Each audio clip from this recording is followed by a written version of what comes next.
Assalamu alaikum, guys. Before we start today's session, this is part of a greater project called the Sapiens Academy.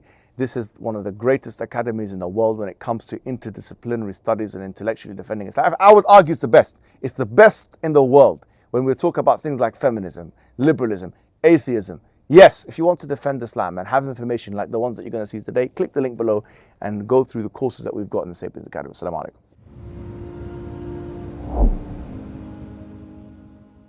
Assalamu alaikum wa rahmatullahi wa barakatuh, and welcome to another session where we're going to be talking about something very, very important, which is feminism.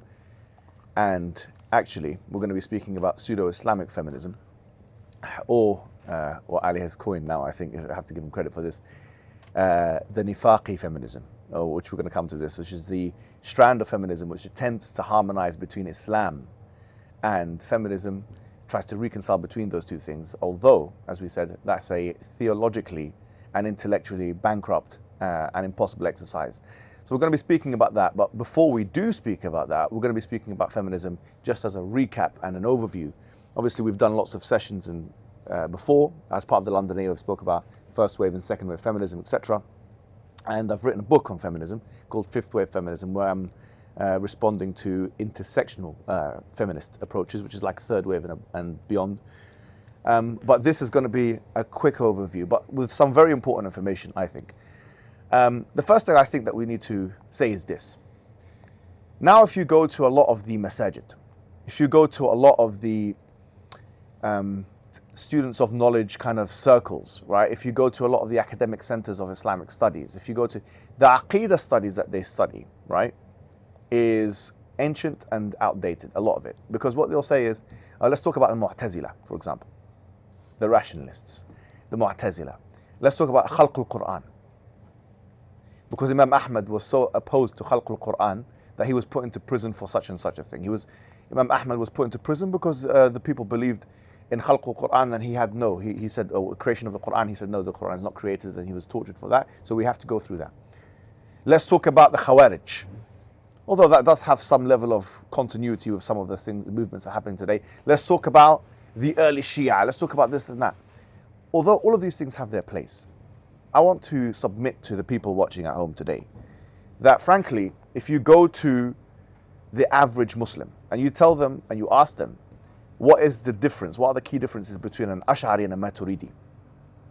Forget about the average Muslim. I assure you the students of knowledge don't even know the differences.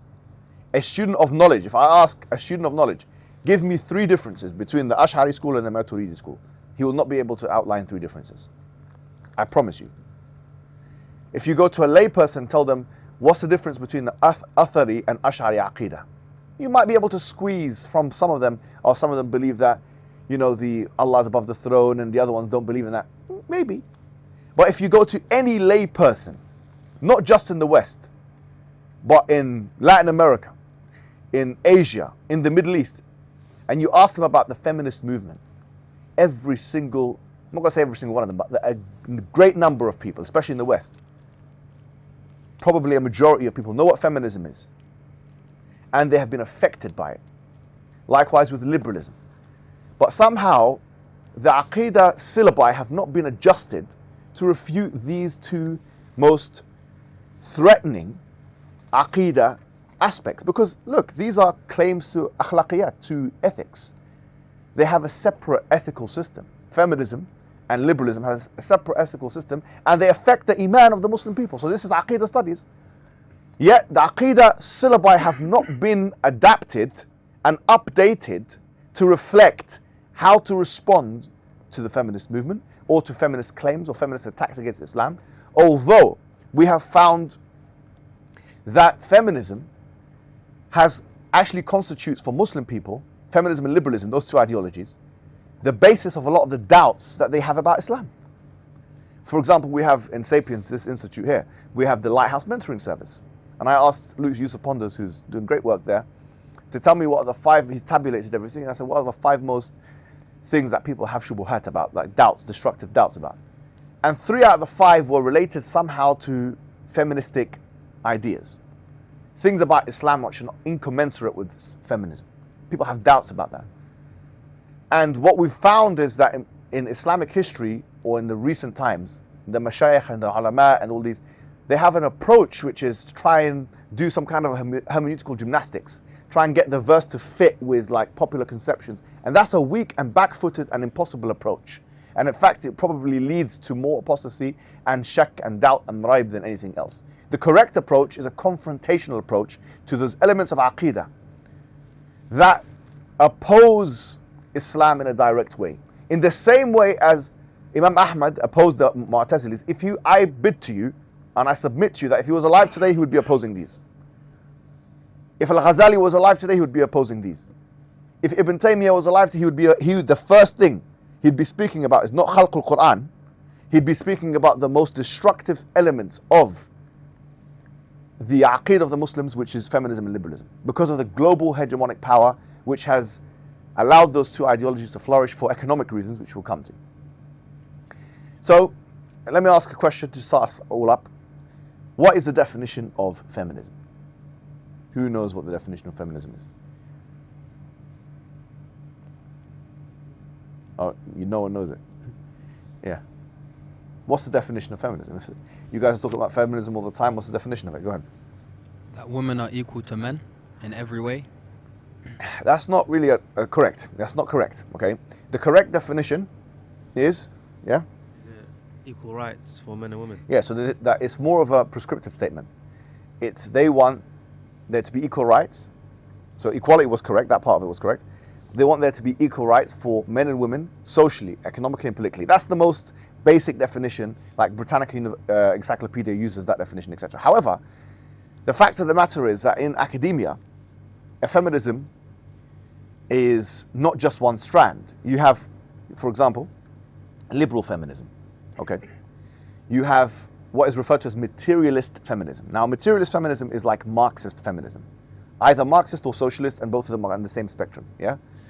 And you have radical feminism. These are the three main, in the academic literature, the three main types of feminism, okay, which have been represented. Obviously, there's different waves, which we can go through quickly now. But you should be aware that each of those kinds of feminists would have a kind of different definition to the other one as to what feminism is. So if you ask a Marxist feminist, she'll have a slightly different definition of what feminism is to a liberal feminist. A liberal feminist will have a slightly different definition as to what a materialist feminist, and so on and so forth. But one thing that unites all of these feminists together is an idea of the patriarchy. Okay. Now, what is this patriarchy? Explain to me someone tell me what the patriarchy is. Is it that society is run by like the male figure, whether it's the family, government, institutions, all down to the micro level? Yeah, sure. That's not bad. That's fine. It's run by men, right? Here's the thing. With patriarchy, there's no fixed definition. Once again, different thinkers have different ideas. But I'll give you one definition, okay, which I think captures a lot of what patriarchy is about. Sylvia Walby defines patriarchy as a system of social structures and practices in which men dominate, oppress, and exploit women. It's not just that they have power over them. They dominate over them, they oppress them, and they exploit them. Okay? Now, why is it that they think that men are dominating, oppressing, and exploiting women? And they think that's happened throughout history, and they think that's also happening now. Why do you think they think that? Say that again? Why do you think that feminist theorists, whether they are radical feminists, liberal feminists, or materialist feminists, why do you think that those particular feminist theorists believe that historically men have been dominating, oppressing women? Why is that? How? Because that has happened, but it depends how they define it. So men are the ones who've been dominating certain work fields, but they've misconstrued it to make it seem as if them dominating those areas means that they are treated unequally. See, that's number one. That's good. I actually don't think that's bad. But let me get a couple of other answers, and then I'm going to give you. And also Christianity as well plays a role. Sure. As well. Sure. The discussion of does a woman have a soul and this that. Sure. Two brief reasons might be: number one, men have the highest paying jobs, and so on and so forth. And secondly, men are usually the leaders of the nuclear family, the traditional nuclear. Beautiful. So there's some examples of that. So that's a good point. That some of them say that the evidence of a patriarchy is that men have been allowed into certain fields than women have not been allowed to historically, right? For example, politics. There's been more male leaders in history in every civilization than women, etc., etc. And they'll give many different examples of that. Now, I'm just going to get straight into this, okay, and refute this, okay, because attention spans now are very low, so I need to get straight into the thick of it. The refutation of patriarchy is as follows, okay? And I want you to write this somewhere down, okay? Refutation number one. Refutation number one. Patriarchy assumes, in many cases, that just the fact that men have power over women is an evidence of oppression. Let me say that again. Patriarchy assumes just the fact that men have power over women is evidence of what? Oppression. Where did they get this understanding from? You could argue, and this is what I think they got it from, especially the radical and materialist strands, but also the liberal strand. They probably got it from critical theorists. Now, critical theory, and I don't want to give you too much information, all right? But critical theory started with something called the Frankfurt School. Okay. And you had someone called Adorno and Horkheimer, Max Horkheimer, and others who started this school, the Frankfurt School, and they essentially said that where there is a power relationship, that's evidence of oppression. Okay. They actually followed up from Marx, Karl Marx. If you remember when we were talking about Marxism in the London, we said that Marx essentially had this idea that the upper class are exploiting the lower classes or the working classes, the bourgeoisie is oppressing the proletariat, yeah, this is the technical terms. They're doing that by being in that hierarchy. So hierarchy is inherently what? Oppressive. That is the hidden assumption of many of the patriarchy theorists. That hierarchy is what? Is oppression. Now, what's the question that we want to ask? What's the evidence for that? Yeah. Even the Quran mentions, and this is to bring Islam into it, وَجَعَلْنَا بَعْضَكُمْ فَوْقَ بَعْضٍ دَرَجَاتٍ لِيَتَّخِذَ بَعْضَكُمْ بَعْضًا سِخْرِيًّا or سُخْرِيًّا, there's two qira'ahs. That we have put some of you above others so that some of you can employ others.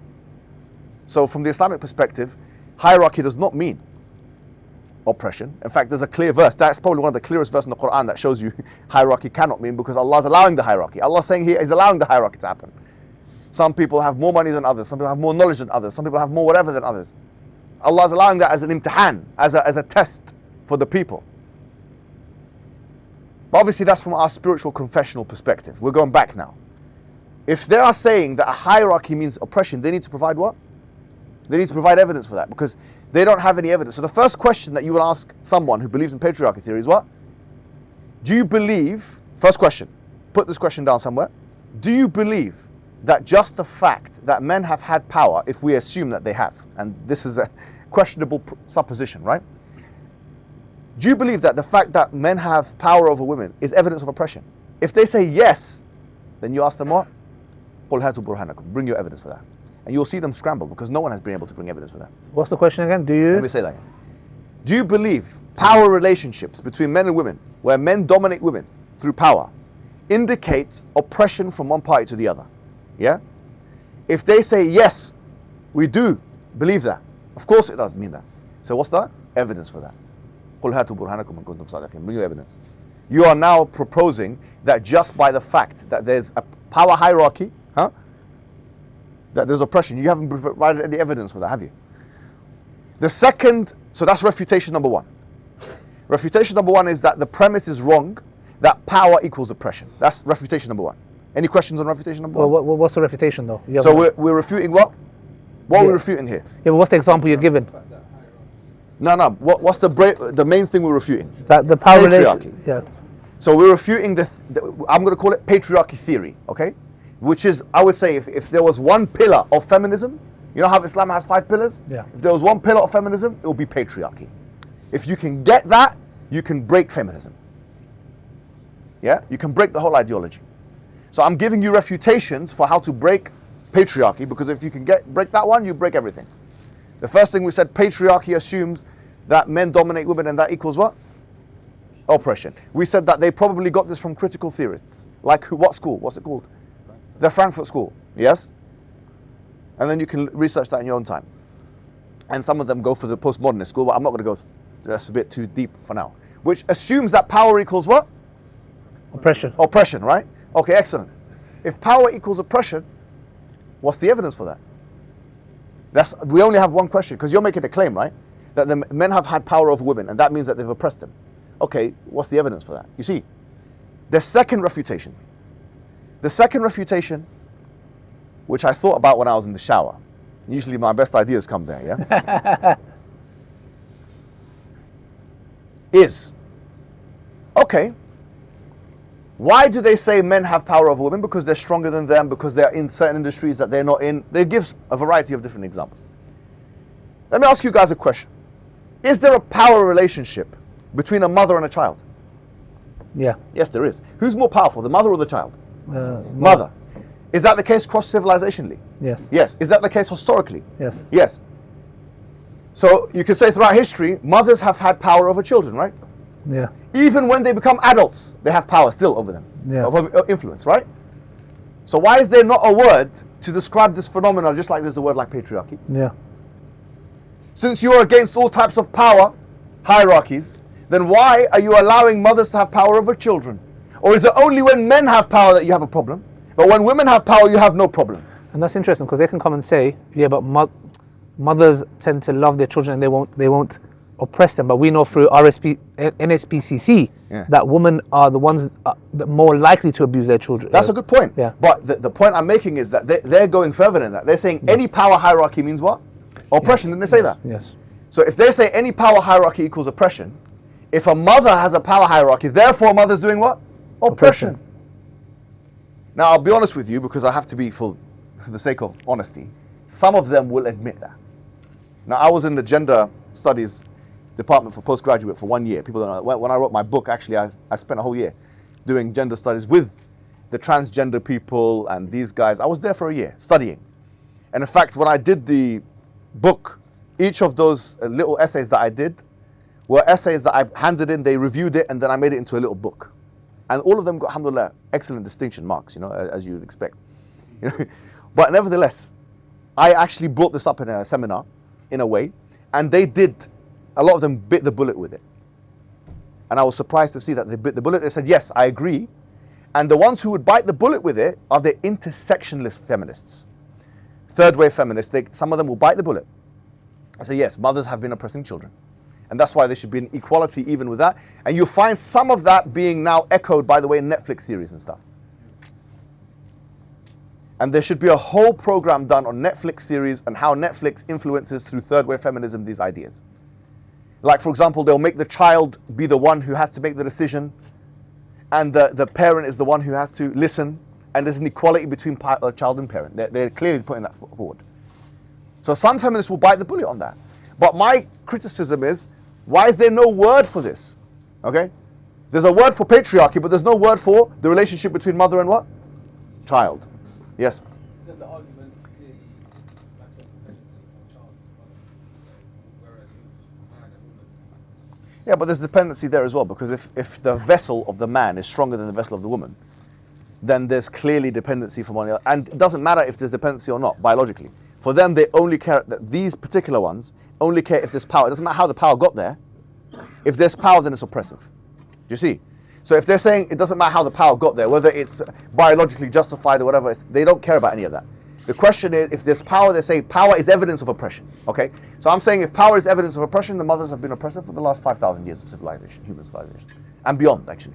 Before civilization. You see? The third refutation. You understand this refutation? Okay. The third refutation of patriarchy. The third refutation is actually one I found from a feminist, which her name was Catherine Hakim. Okay. And it's mentioned in the slides. You can look at the slides in your own time. But she had something, and I was reading her papers and stuff. And she's a self-described feminist. I mean, don't let the surname fool you. She's not a Muslim or anything like that. Maybe she had a Muslim father, but she's nothing to do with Islam.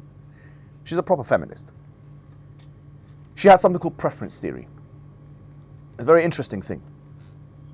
And now remember, she's coming from a liberal individualistic perspective. She says the following. She says, first of all, she'd done a study in, I think it was Australia in the beginning, and then she did it in other places, where she asked women what they want to do. What would they prefer to do? So women were divided into 3 types. Some of them said what? Some of them said we'd rather be stay-at-home mothers. Some of them said no, we want to be career-orientated.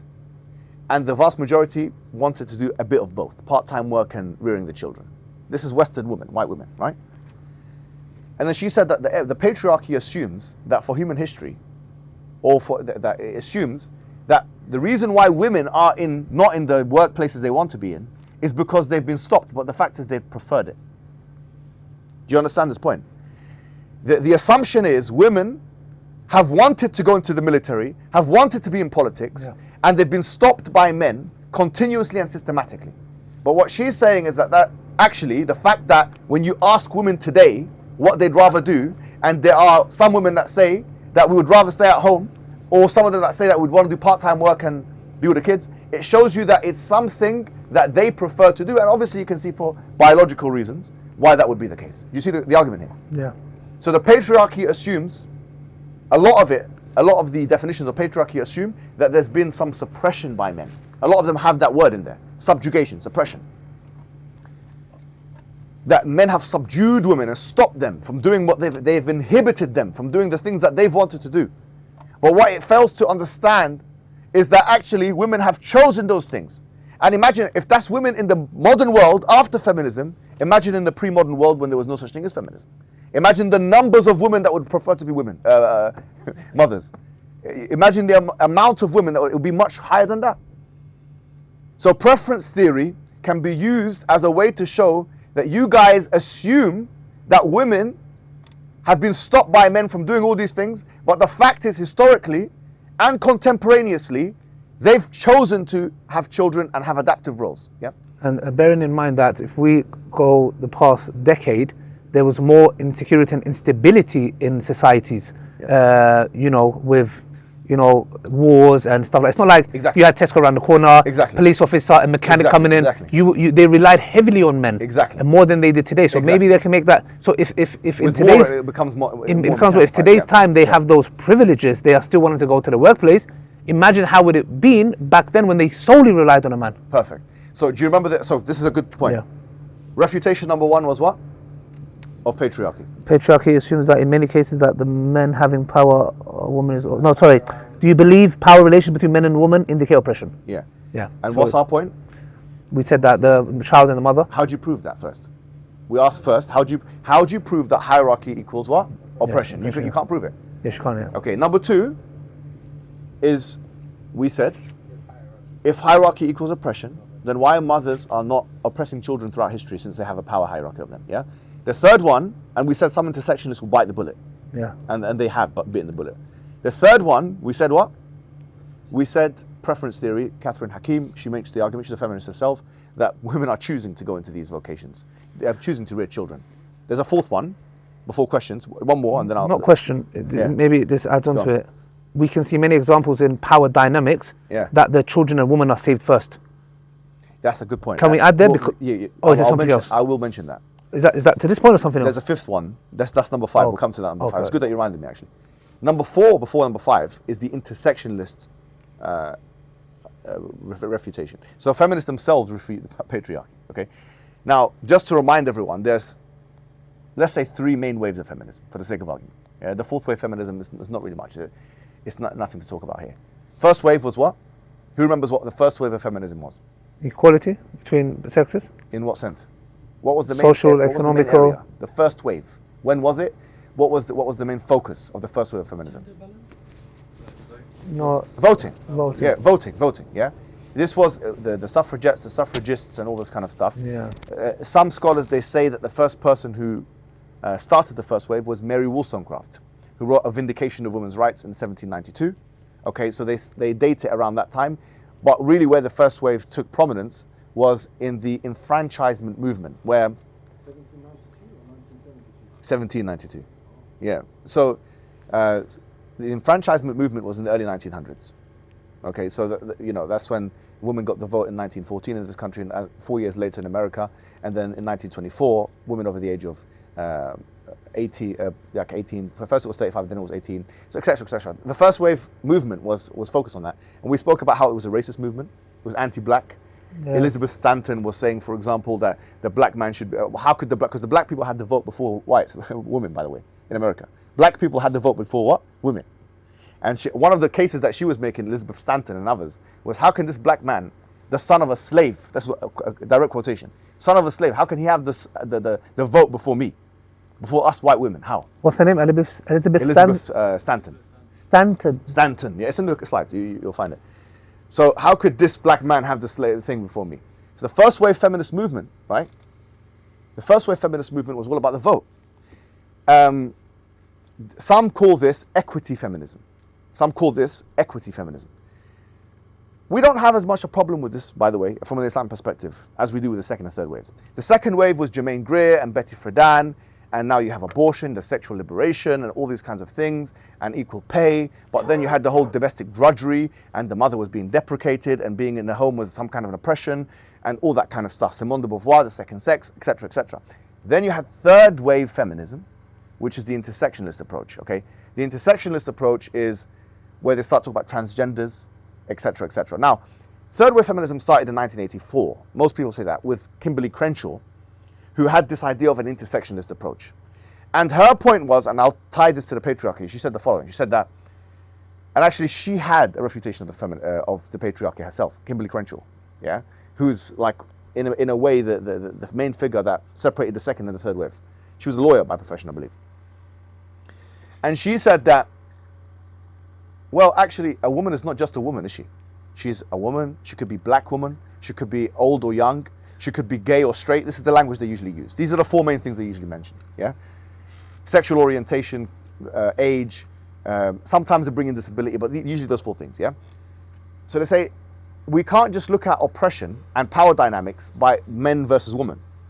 We have to look at it also including the black card, including, for example, colonialism, including age and disability, etc., right? So that's why Judith Butler, who was one of the main figures still alive today, and she's one of the main figures of the third wave movement, she refuted patriarchy. In her book, Gender Troubles, she refuted it, and she said, well, that's a binary, because it's not just men versus women, is it? There's all kinds of different, a woman is not just a woman, but she's a black woman, she's a religious woman, she's a non-religious, whatever it may be. There's many different identifiers. I wrote a book in refutation of that called The Fifth Wave Feminism, but I used her refutation of patriarchy there as well. The point is that if you say that, if you say, well, it's not just a woman, but it's, you've got all these other intersects, yeah? You've got all these other things, then the patriarchy collapses. Because you can't say that men have been oppressing women, because what is a man, what is a woman? We don't even know, it's a fluid thing. And number one. Number two is that she's not just a man, but this is a man that's a white man, a black woman. I'll give you just one example from my own, that I've used myself on the streets as well, and it's been successful, that illustrates this point. America had the transatlantic slave trade, right? So I want you to imagine a house with a white man and a white woman, and they have a black slave, a male black slave. Who has more power, even according to them? The white woman or the black slave? The white woman. So this black slave, if you look at it very in a binary way, he's meant to be part of the patriarchy, really. He's meant to be colluding with this other white guy. But the fact is, it's the white woman and the white man that are colluding together against the black man. And you might think it's a trivial example, but slavery, transatlantic racist type slavery is one example. Then you have colonialism. All these white women are benefiting from all these brown men. How can you say that these brown men are somehow part of a patriarchy against the white woman? You see the point?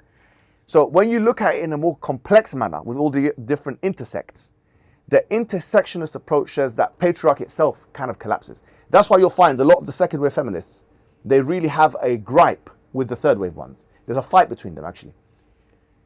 The J.K. Rowling, yeah, the one who's written Harry Potter, she's always on Twitter like attacking the transgender. Why do you think she's doing that? Why do you think she's attacking the third wave feminists?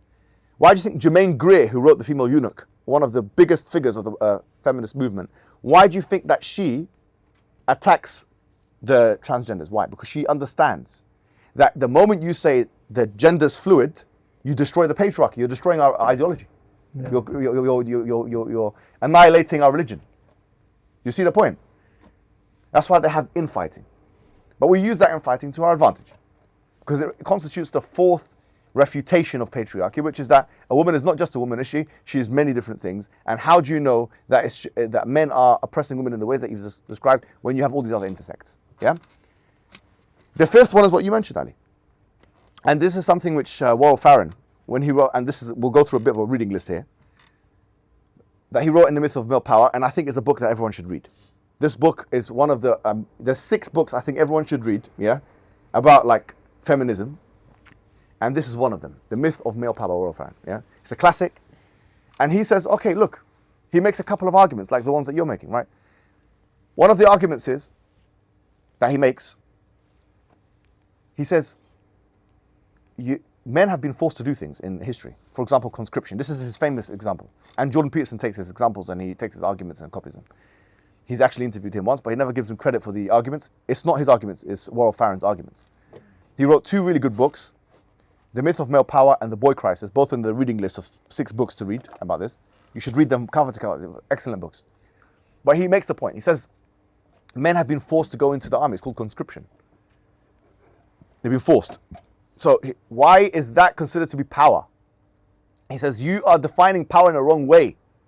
Because you're saying power is when a man has this kind of authority over the woman. But he's being forced to do something which is endangering his life and is endangering his health. Why is that power? And he makes a very interesting argument. He says this. He says, if a woman is in work, as a workplace, yeah? And she has 4 employees that she is a supervisor of. So she's working somewhere, and she's got 4 employees that she's a supervisor of them, yeah?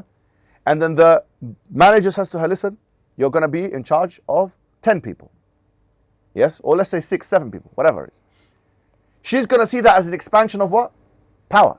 Because her responsibilities have increased. But he says that if the same woman has 1 child and then she has 4 children, it will not be seen the same way. Even though the influence that she has on those children is more than the influence that she has on the employees.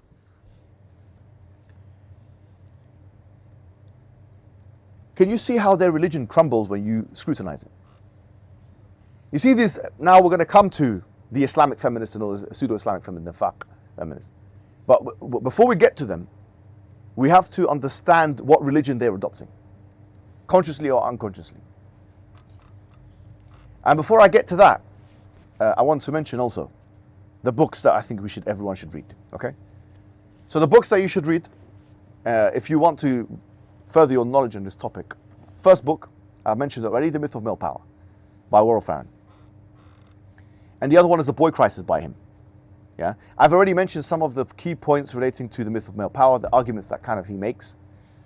And then he gives like statistics and statistical arguments of how many men are in dangerous jobs. You've heard these arguments before. A lot of the popular arguments on social media are from him and that book. Okay? And they're easy arguments. You don't require an analytical mind for them. And The Boy Crisis is essentially showing how boys have been like underprivileged in the education sector. He has some very interesting facts about a single parent household with a man rather than a woman does better for the child, etc., etc. There's lots of interesting statistics in that. Another book which needs to be read is a book by Christina Hoff Sommers. And this book is called Who Stole Feminism? She does an excellent job in repudiating feminism. And she has an excellent breakdown, even though she considers herself to be a feminist. And this is the irony of it. She calls herself an equity feminist, in fact, in the first chapter of her book. But she goes through, what she does is she goes through all the statistics, and she basically says all the things that people are saying, right, about men abusing, and she goes through some like, domestic violence, rape statistics, all these kinds of statistics, and she says that all the things that people say about that, let's examine them, and she scrutinizes everything, and she basically shows that from a sociological perspective, a lot of it is over-exaggerated or false. But she has very interesting terminologies that she uses for what she calls gender feminists. For example, she says that they're chronically offended. That these are women that are chronically offended. that they have created a gender alliance model. Now it's been, we've seen that in girl code and stuff like that. The loyalty has become a gender loyalty. And she breaks it down and does an excellent job in so doing. So that's another book that I recommend, Christina Hoff Sommers, Who Stole Feminism. Another book which I recommend is Harrington. She wrote a book called Feminism Against Progress. Okay, Feminism Against Progress. And this book is not that long, it's a short book. And this book, she's refuting feminism. It's a pretty modern book. She even talks about the Red Pill movement in there. One of the only books of its kind that talk about that in there a little bit. Her final chapter on motherhood is a very important one as well. And she talks about how feminists have deprecated how they've deprecated mothers and stuff like that. And that's a fact. You know, a lot of them have attacked the mother as an oppressive institution, like Simone de Beauvoir. We've been through that before. Like how Simone de Beauvoir in The Second Sex, she attacks that. Mothers. Actually, Simone de Beauvoir and Betty Friedan, the two second-wave feminists, they had a conversation one time. And Betty Friedan, she was saying, if a woman wants to stay at home and raise the kids, she should be allowed to do so. It's a choice. Because she was a liberal feminist. Simone de Beauvoir, actually, do you know how she responded? And this is actually mentioned in this book that I've just mentioned here. I read this in Harrington's book. That she said that, no, they should not be given a choice. Because if they were given a choice, they would choose to look after the children. And we can't trust women. This is operation. Yeah, so we've got to force them into work. Essentially, they don't have a choice. So you'll find really interesting quotes like this that show you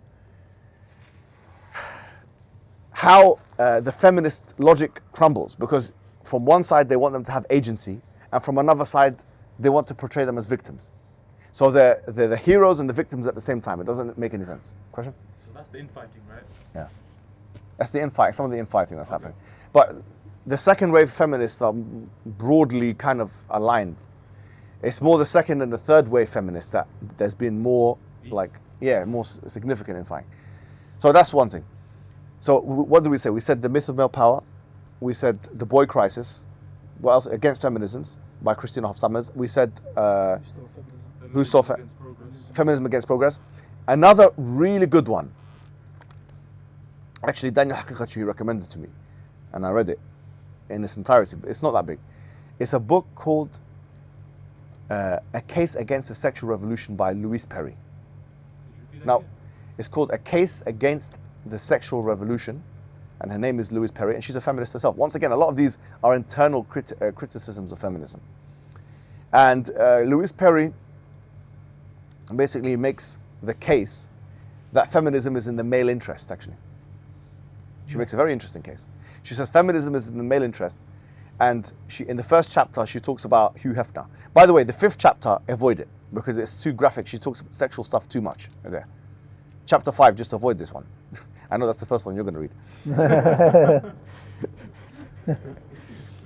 Yeah, but the first, second, and third chapters are very important, actually. And she does, a lot of these women, they use vulgar terms, by the way, when they're writing there. So just be careful, that's like a trigger warning, whatever, yeah, for the religious audience. But nevertheless, if someone is suffering from significant doubts, maybe they should read it, doesn't matter, because better than go to hell. That's a different thing. But, Louise Perry, she is what you call a reactionary feminist. She has more of a conservative feministic idea. And she basically says that and she focuses on the hookup culture, dating culture. She says, look, how is this in the interest of women? Yeah? You talk about sexual revolution, you talk about liberation. It's not liberation. You're actually doing the opposite, because liberation comes at a price. That's one of her quotes. She goes, everything comes at a price. Liberation comes at a price as well. And she says, look, look at Hugh Hefner as an example. Yeah? Hugh Hefner, he had all these kind of I don't know what you call them, escorts or models or whatever you want to call them, right? And then she gives examples of how they've been abused psychologically and physically, etc. And how some of them, they commit suicide or whatever it may be. And she says, how is it the case that you're saying that this is not in the male interest? Feminism is in the male interest, it's in the interest of the male elites, she's saying. And she says further that if you look at hookup culture, before, she calls it the disenchantment and demystification of sex. there's been a devaluation of sex. Before, sex used to be a big thing. Sexual intercourse, having sex, used to be a big thing. You have to go through protocol, you have to go do this and that and the other, yeah, before you have intercourse. Now it's just quickly, you can get it done, yeah? And she's saying that the problem with that is it reduces the value of sex, and that's in the interest of men, because actually when you reduce the value of sex, then it reduces the value of the woman in a sense. It's easier for the man. Before he had to have all these commitment things, he has to pay for this and do that. Obviously, Islam has that in place, the mahar and the monthly payments and all that kind of stuff. For them, the hookup culture, there's none of that. Boyfriend, imagine, none of that. You don't even need to pay for anything. And then you can have intercourse with a lady.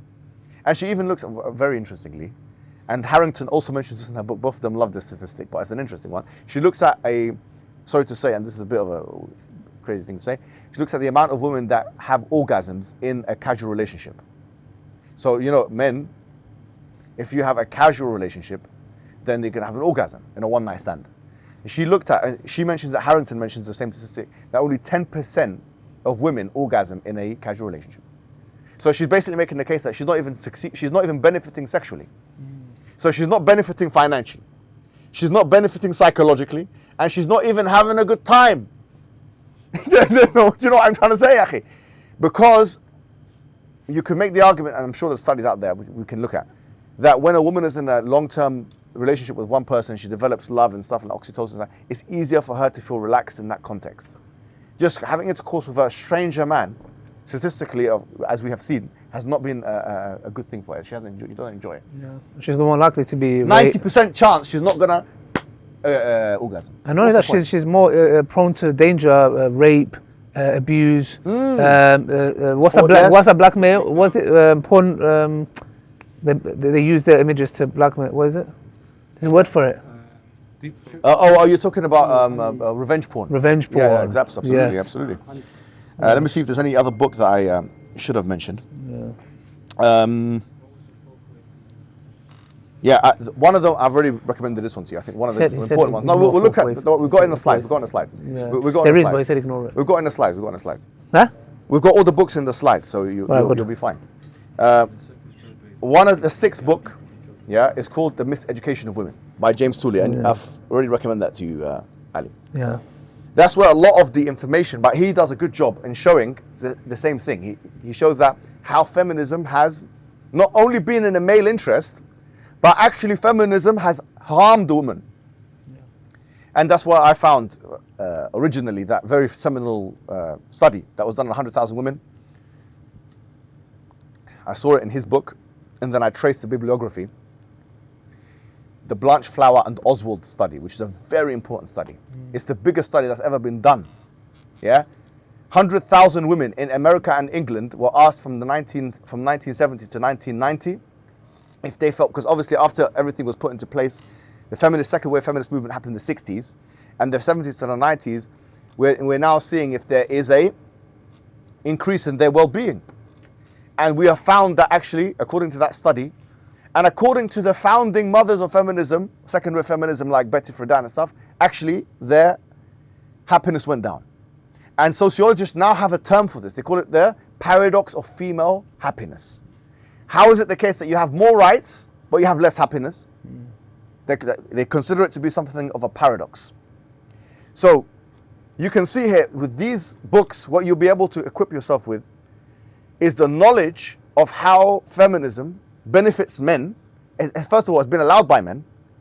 You can argue that it's formulated and inspired by men, because as we mentioned, the critical theory, a lot of the backdrops, liberalism, liberal feminism is created by men, and etc., and then it's not only been allowed by men, possibly partially created by men, but it benefits men. Yes. If you think about it, actually, they were trying to fight this so-called patriarchy, which is not true, but in reality they started an actual patriarchy, which is serving men, because they created this thing that they believe that give women more rights, and with studies and examples that you gave, if anything, they made a real patriarchy that a group of men or ladies, whatever you want to call them, that subjugate women and in the disguise of giving them equality, are not giving them equal rights. They've actually, if anything, bro, they've created patriarchy in the real sense. Okay, perfect. What we're What going was to the do? things called? Blanchmore and what? Blanchflower and Oswald, but it's on the slides. Oh, so yeah. What we'll do now is we'll have a break. Okay. We're going to have a 5-minute break. We're going to stop the camera. 5-minute break. And what we're going to do is we're going to look at the slides. Any information that you want to put in your notes, put it now, because we're moving on to the next topic. When we start again, we're going to have a couple of questions. Yeah. We're going to interact with each other a little bit, and then we're going to go through the next 25 slides. We've done 25 slides now. Any questions so far? All right, let's have a break, 5 minutes, and then we'll come back.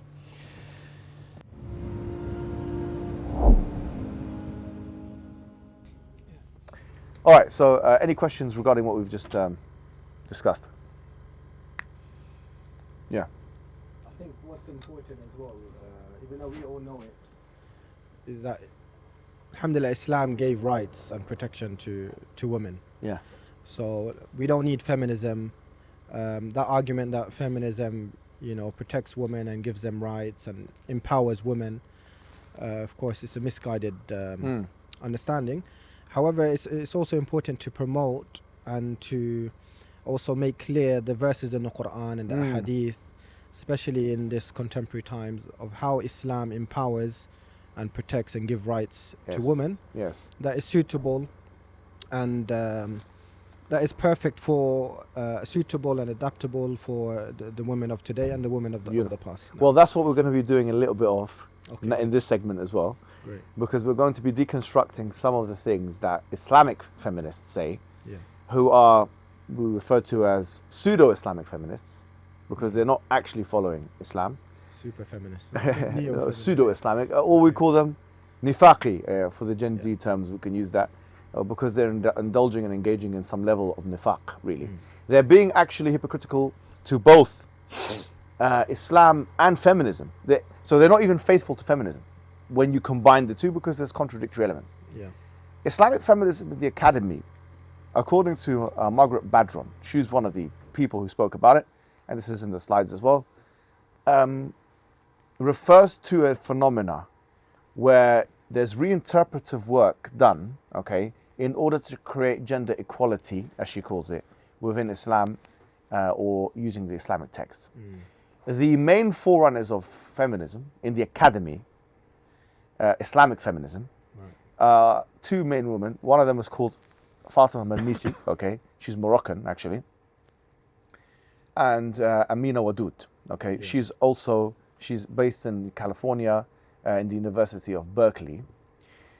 We'll come to what they think, but this is when the Islamic feminist ideas came.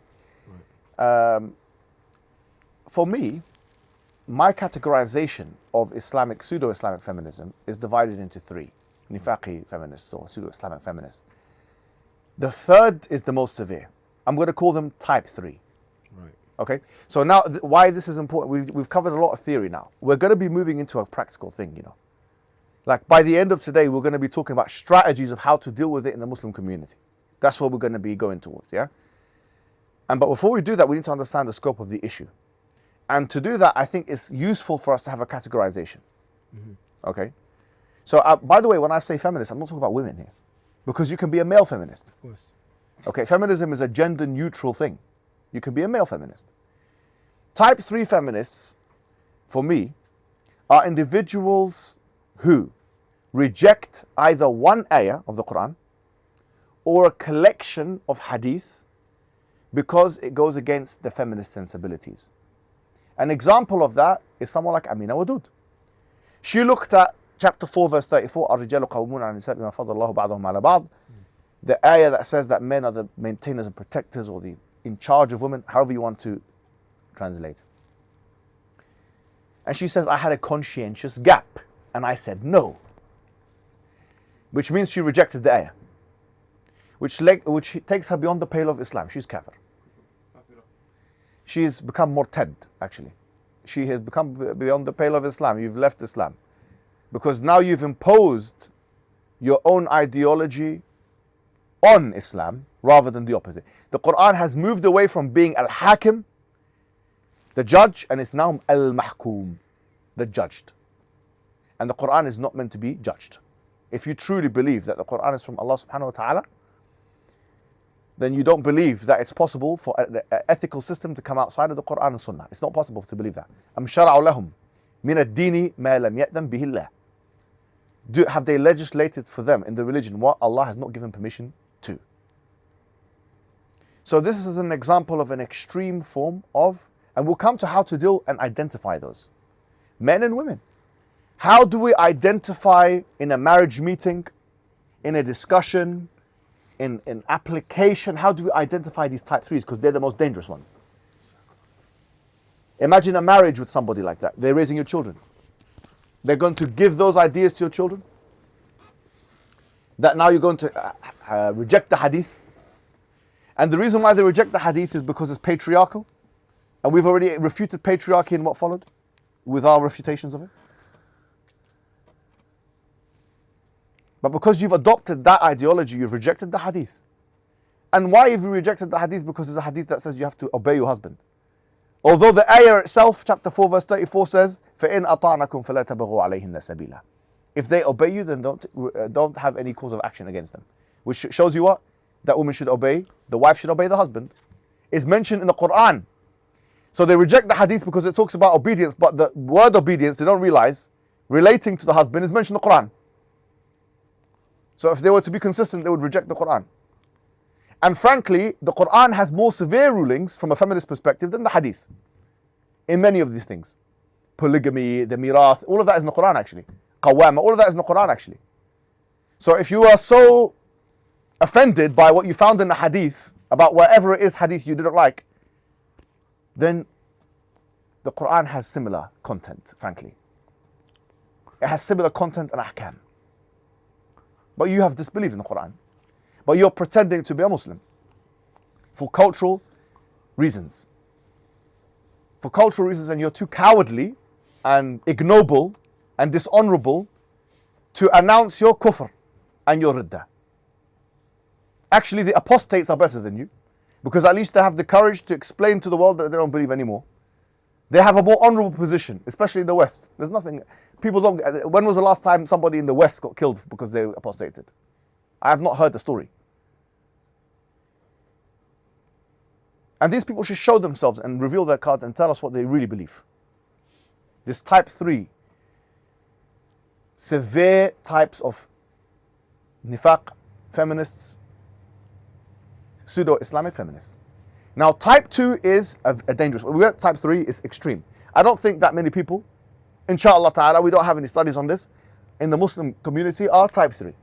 Inshallah ta'ala, men and women I don't think is that many. Type 2, I think there's going to be more than we expect. And type 2 is a person who will not reject. They will not reject the Quran or the Hadith. And they wouldn't dare to do so because they know the implications of that. But what they will say is, there's been a patriarchal, and they'll use this term, there has been a patriarchal gatekeeping of knowledge by Muslim men to Muslim women, such that men have disallowed women from being scholars, and they have subdued their rights, and they will use patriarchal argumentations, which we've already refuted in part A, yeah, in order to show there's been oppression between men and women throughout time. That's one sign of a type 2 feminist. Another sign of a type 2 feminist is that she will look at one of the ahkam, which basically have a different hukum for a man to a woman, and they will say, this is only specific to the time of the Prophet. So you will say, I want to do polygamy, or I believe in polygamy. They'll say, no, but, and you'll say, the Prophet ﷺ did it. They'll say, well, that's him. Who are you? That was at his time where there was death going on and war going on, but it's not for you. But what is for you is the provision. Somehow that's am, and this one is khas. That one's specific, but that one is general. When it comes to your monthly payment, that's a general ruling. Yeah? No messing around with that. Don't mess around with the money. Tax collector. But when it comes to the polygamy, now that one is specific to the time and the place and the Prophet and the Sahaba and the companions. And what usul al-fiqh are they using to reach that conclusion? Which jurisprudential method are they using to that? None, because none such jurisprudential method exists. Yes?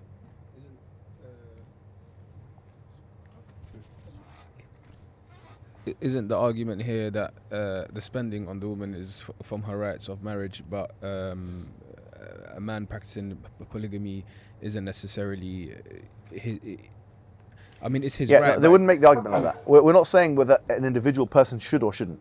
We're saying that they'll say the hukm in general was meant for that time and that place, not for now. The hukm of polygamy in general is meant for that time and that place, not for that. Someone can advise somebody to do polygamy or not do polygamy. That's a different story. Whether he has the funds, the money, or whatever. Yeah.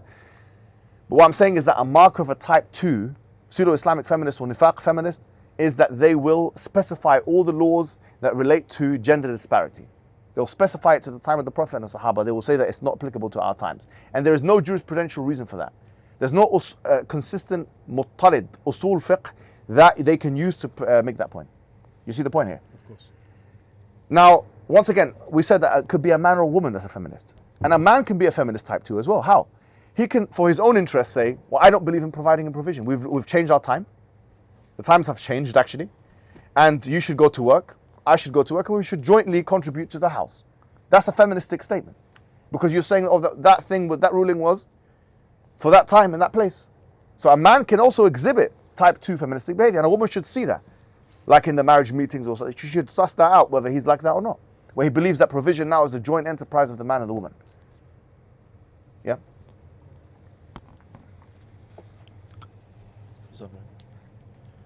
Yeah, I want to go back to type 3 just very briefly. Yeah.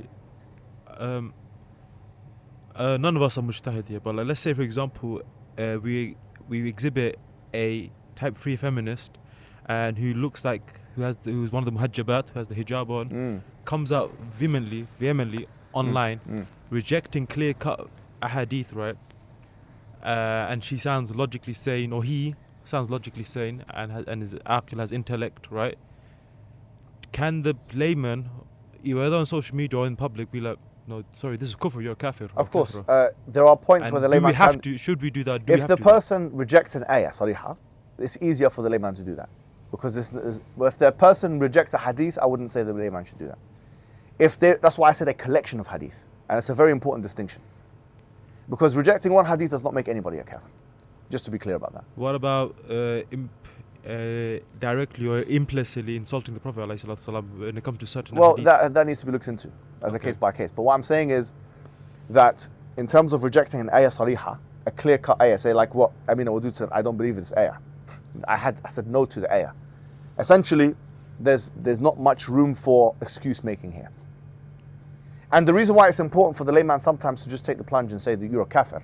Because imagine if you're in a relationship and the person has done irtidad, ridda, has become an apostate, then your marriage is actually null and void. Because a nikah is null and void. If you're with a man who says stuff like that, and you're a woman, then the marriage, you're committing zina with him if you continue with him. Your marriage is null and void. So there's ahkam that are connected to it. You can't pray behind the person, you can't eat from their meat. There's ahkam that are connected to this thing. So there's a benefit in knowing that this person's a kafir. And I think the students of knowledge of a certain area should identify these people and basically say, this is too much and you're a kafir. Yeah, and make takfir of these individuals. And there's a maslahah in that. Just quick disclaimer, we're not trying to make takfir anyways. We're not making takfir, but you've asked a question about when to do it, when the layman can do it. Yep. Like for example, if somebody brought the Quran, he's not majnoon, he's not sakran, he's not anything, he doesn't have a mental impediment, and he brings the Quran and he starts ripping up and eating it like David would. Do we need a mujtahid to say that this man's a kafir? No. Okay, khalas. So there are some things that the layman, it's well known that the layman can decide this person's a kafir. Okay. If someone comes and says, I'm a mulhid, I am a kafir, I've left Islam, do you need a mujtahid for that? You don't need a mujtahid for that. So it depends on the severity of the crime. But I'm saying if someone says, I don't believe in this ayah, he knows it's in the Quran, or she knows it's in the Quran, but he's saying, I don't believe in it, then the person's a kafir. And we need to know about that, because then we don't want to welcome them into our community in this way. And there's a maslahah in identifying the person as a kafir in that way. Okay. The second type though is more sticky, because I want to create a refutation for that. And we're going to spend a little bit of time refuting the claim that men have been the gatekeepers of knowledge, okay, and that they have done all these kinds of things and all the specific claim, etc., right? The first thing is, let's take this argument to its logical extreme. If they're using patriarchy theory in order to say that men have been the gatekeepers of knowledge and that they're therefore untrustworthy and they've been oppressing women, etc., then why do you accept the Quran when the asanid of the Quran itself are based on men? The Quran itself, the majority of the chains of narration, the Quran is based on men. If you cannot trust the knowledge of the Quran, of the men, yeah, because they're doing things in their own interest, then you have to reject the Quran actually. So the entailment of what you believe, that there's been a mass conspiracy of Muslim men, scholars, all of which have conspired to try and gatekeep and stop women for their own privilege and purpose and for their own interest and subjugate women, then why do you believe chains of narration which are comprised sometimes exclusively by men? Some ayahs in the Quran, there's not one woman in the chain of narration. You'd have to reject those particular ayahs. So that's the first argument. So number one, al-asanid would break down. Number two, al-ijma' would break down. Because the ijma' is based, a lot of it is on men. So how can you have ijma', which is one of the masadr of sharia, which is consensus, one of the sources of sharia, how can you have ijma' without men? Therefore you've taken out two things. You've taken out the deen. You've taken out the Quran, you've taken out the sunnah, and you've taken out ijma'. You've left with nothing. So by placing such suspicion on men, that they're doing things in their own self-interest and they cannot act differently because it's biologically predetermined. As we said, critical race theorists and critical theorists believe that you're wrong on the basis of who you are, not on the basis of what argument you make, which is, by the way, the genetic fallacy. If a man is making the argument about women, then you're wrong because you are in a position of power. You shouldn't make. If you're a white man making the argument about a black person, you're wrong because a white man is in a position of power and the black person. That's the genetic fallacy. That's the genetic fallacy. We've already shown that it's not necessarily the case that if somebody says something, that they're wrong because of it. So they've taken this idea from critical theory, and they've taken this idea from the Frankfurt School, and now they've imposed it on the Hadith and the Quran and Islam, and what they've left with is nothing, because actually Islam was preserved by men. And their theory is wrong, actually, because what they're saying is that women have been not allowed to engage in scholarship. And that's a false statement, actually. In fact, I propose the following, and I would like to be disproven. I believe that there has been more Muslim alimas in Islamic studies throughout history than there has been the Western alimas in all of the fields. And you might think that that's an over-exaggeration. It really is not. How is it the case, if it's the case, that men are trying to gatekeep women and stop them, that you have women who are alim and who have come to the same conclusion as the man, and sometimes a more severe and harsh conclusion from a fiqh perspective about polygamy, about all those gender issues? Was she duped? Was she naive? Was she a fool? So now you have to say that these women are all duped. There's a collective naivety of women all over the world that they were duped. They were duped to be mothers, they were duped to be wives, they were duped to be to believe in the rulings that they were duped, and men were controlling even their thoughts. So women therefore have no agency. If that's what you believe, that women en masse, and by the way, imagine this claim. It's a mass conspiracy, mass collusion claim. Because Islamic empire has spanned over so many different civilizations and geographical regions. It's been the Mali Empire in Africa, as an example. Many African empires that are Muslim.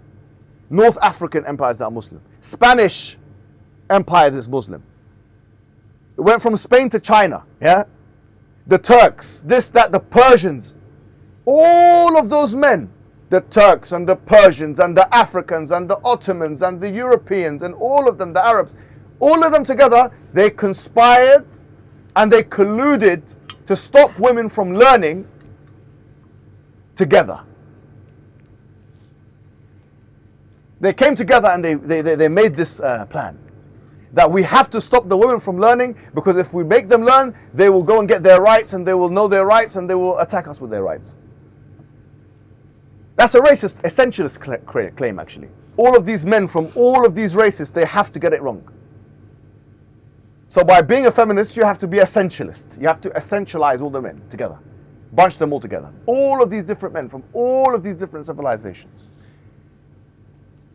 Akram Nadawi wrote a book called Al-Muhaddithat, which is a book. He was actually my teacher for 2 years. I studied under him for 2 years. 2 or 3 years. Not 5 years, 2 or 3 years. And he brought this up. He wrote this compendious volume, 8,000 hadith scholars. Okay, all of them are women, 8,000 mentioned in the book. Now, you don't have to mention all the names, but I've got a couple of names in here if you want to see them. Okay, obviously we know about the Sahabiyat. Everyone knows about Aisha. Everyone knows about Salama. Everyone knows about Hafsa. Everyone knows about these names. Khadija. Everyone knows about these ones. And they will say, you keep mentioning the mothers of the believers. Well, who else have you got? As if we don't have anyone else. As if we don't have any names of women in different fields. In different poets. In the time of the Yeah. the time of Umar, radiallahu anhu, who was a woman. Yeah. So you had different things like that. So Karima al-Mirwaziyya, for example. She is a woman who, I think, in modern day Uzbekistan, she was in charge of basically hadith transmission of Bukhari. She was one of the main transmitters of Bukhari. Without her, we would not have Bukhari today. We would not have the transmission of Bukhari today. Men would go to her to seek knowledge from her. And this is the 5th century. Early Islam. She's transmitting the most authoritative and authentic book of hadith in Islam. And she's one of the main transmitters. I've actually written a list in the slides of different women in different fields. And you can see with that, in addition to the Sahaba, etc. Yes, you can see, look, here we go. Zayda bint Kamal, yeah, Damascus. Once again, a huge hadith scholar. Aisha bint Abdul Hadi, yeah. There's so many of them. And some of them are like muftis. Some of them taught the judges, etc., etc. Yeah? They came to the same conclusion as the men did. Now, that's type 2 feminism and how to refute it. How do we refute? What is type 2 feminism? Whether somebody says that there was a mass collusion theory and a patriarchy that was taken and the gatekeeping of knowledge. If someone comes and says that stuff, uses the terms patriarchy and misogyny in that context, then they're type 2. They're severely affected by the feminist framework. And they're refuted because, number one, the patriarchy is refuted, so they're refuted by extension. Because not every single type of authority, as we've mentioned, is oppressive, and there's no way of proving that anyway. The second way that you can refute them is by stating that actually the mass collusion theory is an essentialist theory and doesn't hold any weight. Number three, that you had so many Muslim female scholars, as we mentioned a secondary source, which 8,000 names inside of it. Number four, what else did we say? Who remembers?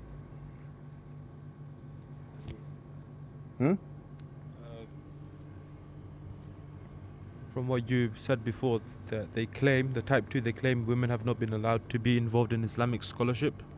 Yes. And they have been involved in it. Yeah. Yeah, and they have been involved in it. So in other words, in order to say that they came to the same conclusion as men, and they did so because they were duped by them, is to claim that they were naive. You can't have it both ways. Either the women had agency or they were naive. They were naive, they were being duped by men, they were being forced by men, they were being brainwashed by men. Is that your vision? That's you could argue, misogynistic idea of women. That women have been naive throughout the centuries, for 1,400 years of Islamic history, for 5,000 years of human civilization. They're all naive, they're all dumb and being duped by older men, hypnotizing them in all across civilization, and collectively. So this is the type 2. The type 2 may also say that these rulings are specific and she has no way of ascertaining that these rulings like polygamy or inheritance are specific. She's just saying that because she wants to fit in with it. And this is a pathway very, very close to type 3. Like the next thing you're going to say is kufri stuff. Khalas, finish. And a lot of the type 2 people are using and attacking the scholars because they actually attack what they say.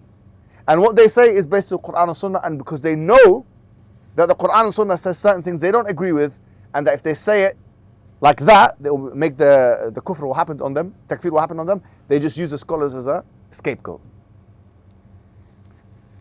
A lot of them are actually, they have hidden nifaq inside of them, and they are not غير مقتنع. They are not convinced of the veracity of Islam.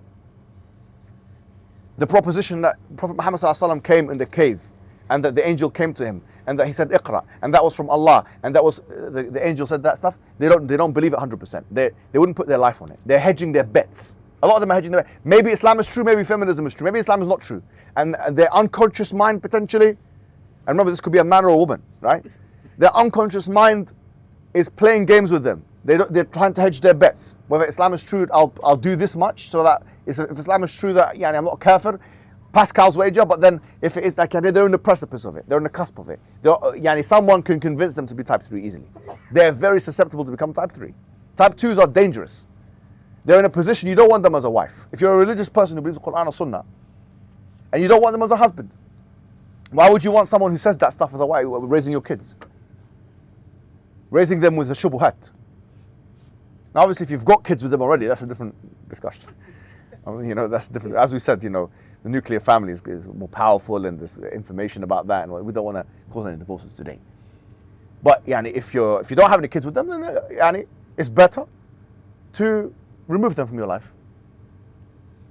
These type 2s, 100%. Whether you're a man or a woman, it's better to get them out of your life. After you give them the dawah, it's better to remove them from your life. Because these people, if they persist on this trajectory, it's a slippery slope to type 3 and kufr and nifaq. Full-fledged. We don't want that. And as I'll come to when I talk about strategies, the thing is, men have a power here. Not patriarchal power, like what they say, but we do have a power of, we can decide, like the free market economics, we can decide who to marry and who not to marry. No one's going to force us who we want to be with and who we want to be with. If they don't fit the criterion, of believing Quran and Sunnah in a puritanical way, a proper scripturalist way, a proper traditional way, a proper true Muslim way, if they don't do that, why would we want them in our lives? Why? Wallahi, uqsumu billahi al-azim, it could be better to marry a Christian. Because a Christian, you can give her dawah and she'll be pure. Give her a probation period in your mind, 6 months, I give her dawah for 6 months. And then if she becomes a Muslim, she'll come in, udkhulu fi silm al-kafra. Giving dawah to a type 2 and giving dawah to a Christian is the same. It could be the same. Your chances of success are similar. Quite frankly. Yes, hold on. Wanted to say that al-asl, the original default for a woman is that she's weak. Allah subhanahu wa ta'ala created them weaker than men. Yes.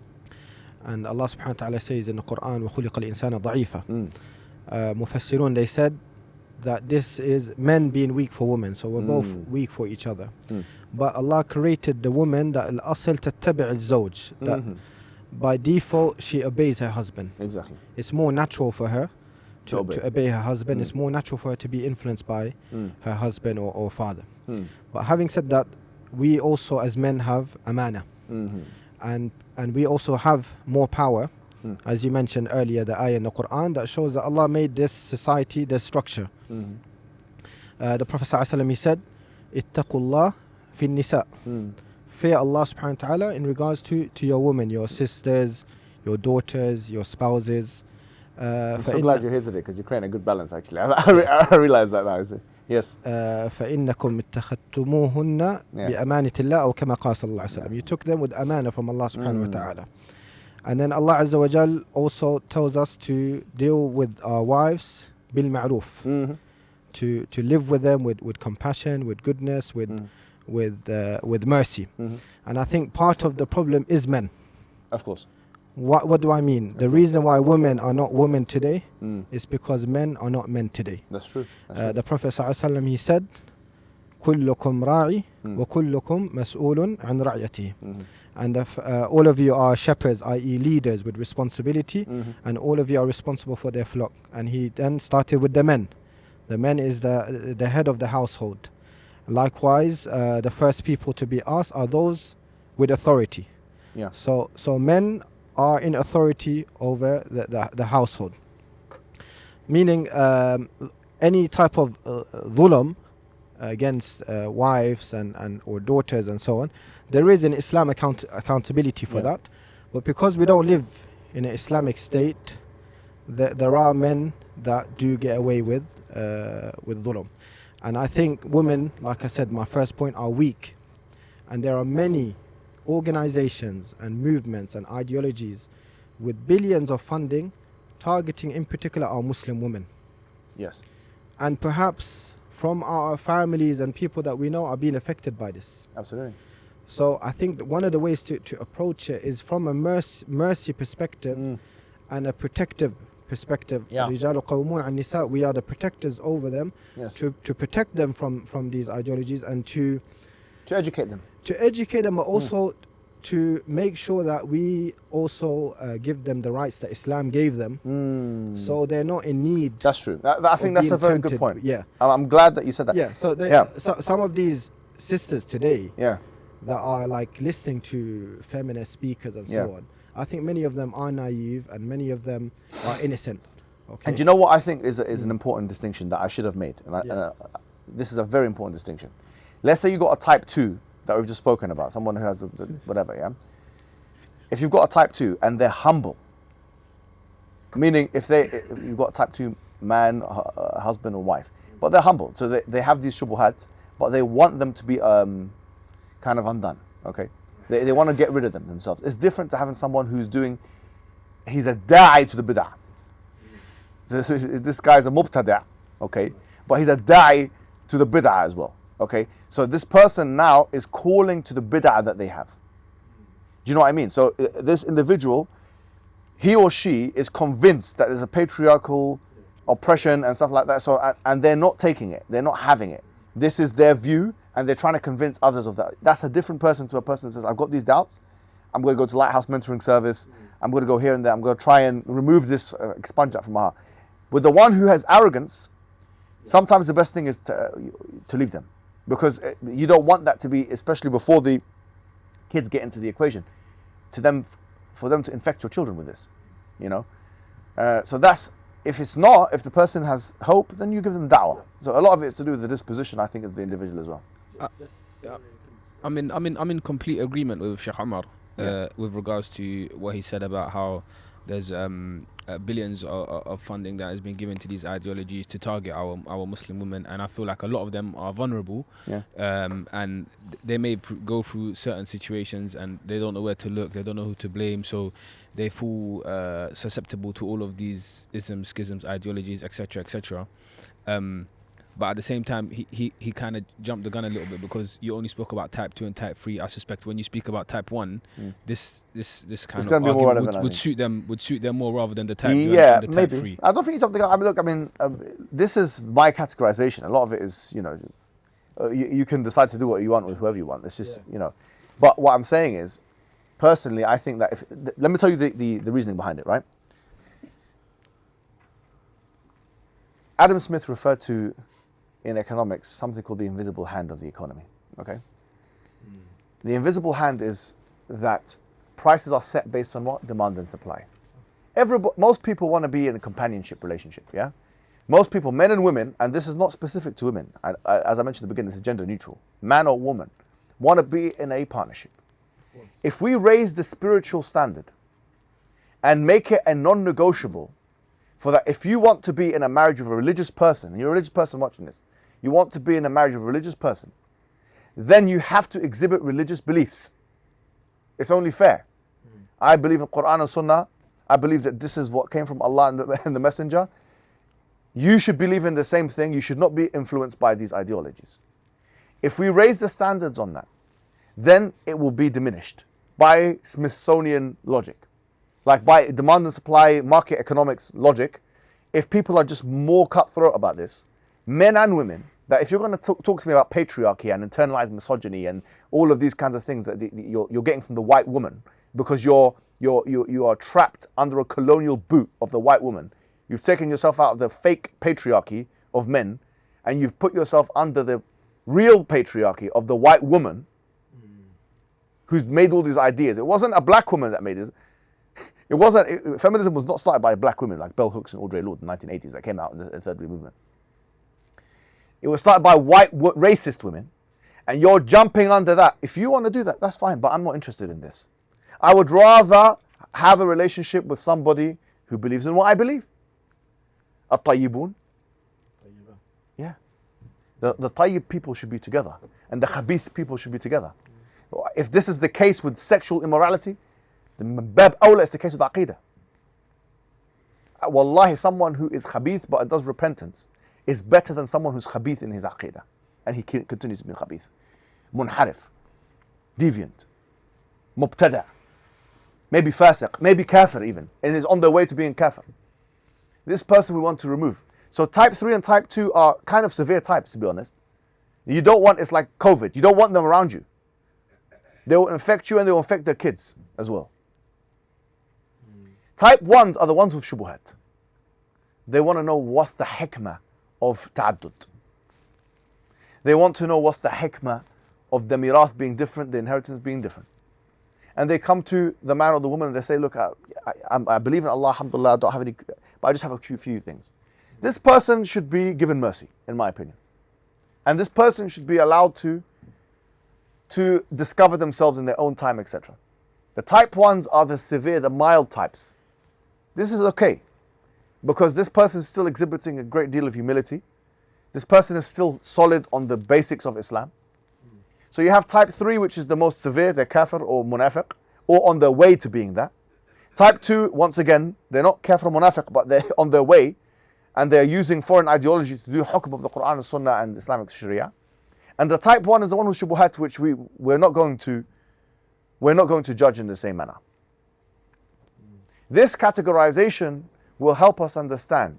Now, I think what's really important, and I thought about this before I present it, is to mention what doesn't make you a feminist. Okay? And the way I have actually come to this conclusion is based on, because there's a lot of accusation of who's a feminist. Men throw this term around a lot as well, especially, yeah, on women that exhibit certain traits and or whatever. It's not always correct to classify somebody as a feminist for certain things. And what are those certain things? Surely one of those things should be the things that the mothers of the believers did. For example, Aisha, we all know the story of her breaking the plate because she was jealous. غَارَتْ أُمُّكُمْ. The Prophet said she was jealous. So, a woman that's jealous, you're a feminist now? No. If she becomes jealous, even to the point, Salama, when the Prophet ﷺ was about to propose to her, what did she say? She says, I'm a jealous woman. Essentially, that's the beginning of what she said. I can't handle it. Essentially, what she's saying, I can't handle this polygamy, I'm a jealous woman. And then the Prophet said, I'll make dua for you, and he made dua for her, and then they became married. But look at the initial stage. She's saying, I can't handle polygamy, not because I disagree with the ruling, but because I'm a jealous woman and my emotions may not be able to handle it. So a woman rejecting polygamy for herself is not a feminist. Or someone who's saying that I don't want it for myself, that's not a feminist. She's just saying I don't want it for myself. In the beginning she had to be convinced a little bit or whatever. But the point is that doesn't insinuate that's a feminist. Likewise, a woman who says I want to work is not a feminist. Especially if she has the qualifications for it. Like for a medical student for a long time, she's been doing medicine. She goes, I want to practice a little bit before. Why is she a feminist? Because she wants to do that? No. That doesn't make her a feminist. Because her aqidah might be different. She just wants to do it because she sees it as a waste of her potential and time, that she was done all these studies and she wants to work a little bit. It doesn't make her a feminist. Obviously, it's a discussion she has to have before the nikah takes place, before the authorities hand it over. But nevertheless, just because a woman wants to work, or because she exhibits masculine traits. For example, some women in the battlefield of the Prophet Muhammad used to fight. Many of them actually, there's so many of them. I've put it in the slides. They used to fight physical. Huh? Exactly. So these are women who used to fight. So somebody who has these kind of traits, and that's not a feminist. You have women out there that are very strong-minded women. You have extroverted women. An extroverted woman is not a feminist. She likes to talk loudly. It's something she needs to work on, but she's not a feminist because of it. So the word feminist is thrown around في غير محله, in inappropriate ways. I've put in the slides actually 10 examples of Salama. This is another example, subhanAllah, it's a very good one. Even, look, imagine the question that she asked. She came to the Prophet Muhammad. Do you know what she said to him? She said, why are women not mentioned in the Quran the same way as that men are mentioned? Look at the level of questioning here. And I'm only telling you this because it's like, what's this? We would brand that as maybe type 1 feminism. She got shubuhat or what? This is Salama. And we've already mentioned Salama before, where she said, I can't handle the polygamy. She said, why are women not mentioned in the same way as men are? Now, obviously, when we know this already, in the Arabic language, when Allah mentions the masculine, He includes the feminine. But just to make sure, Allah revealed the ayah Quran because of her question. Allah revealed an ayah in the Quran for that, to make sure that women know that when it comes to spirituality, there is equality in spirituality. In this regard, your deeds will not be trivialized. إن المسلمين والمسلمات والمؤمنين والقانتين والقانتات, etc. Surely the believing men and the believing women and the ones who are pious men and the pious women and the fasting men and the fasting women, and etc. Men, women. Allah made sure that you understand that this religion is not exclusionary of women. He had to make sure of it. He revealed the ayah to Salama because just to make sure. But just as a point of notice here, Salama was not asking because she was concerned with feminist ideology. There was no such thing as feminist ideology. She was asking because she wanted to reap rewards, spiritual rewards. And she wanted to make sure that the rewards were going to be granted for her if she does them. It's the same as the hadith of that the woman is, she asked, the men get to do this and the men get to do that. They go janazah prayers and they do jihad. And the Prophet told her, if you're in your house, you do jihad. She's looking for what? Rewards. It's a different motivation. So just because a woman asks a question about why the Quran says certain things or doesn't say certain things, does not make her a feminist. She's allowed to ask that, and even if it's gender-based questioning. She's not a feminist because of it, because if that would make her a feminist, then it would make Salama a feminist. She's a feminist too then. And feminism didn't even exist. You see, so we have to give concession here. The reactions of women because of polygamy. We can't say that that's feministic. Ibn Hajar al-Asqalani got married to a secret wife. He got married to a secret wife. His wife is called Unsi. And she was a scholar of hadith just like he was. And she, first of all, why is he hiding it? If it's okay, because obviously he knew that she'd react in a certain way. When she had that secret wife, and she found out about it, Ibn Hajar, yes, she knew that Ibn Hajar wanted a son that's going to be alim. And she made dua that his son will never become alim. So she's acting emotionally now. The first wife. Who's a alim, by the way. So she's a alima woman who's married to one of the greatest alims of all time in Islam. The Sahib al-Sharh al-Kabir, Fath al-Bari, the big sharh, the most important sharh, explanation of Bukhari in all time.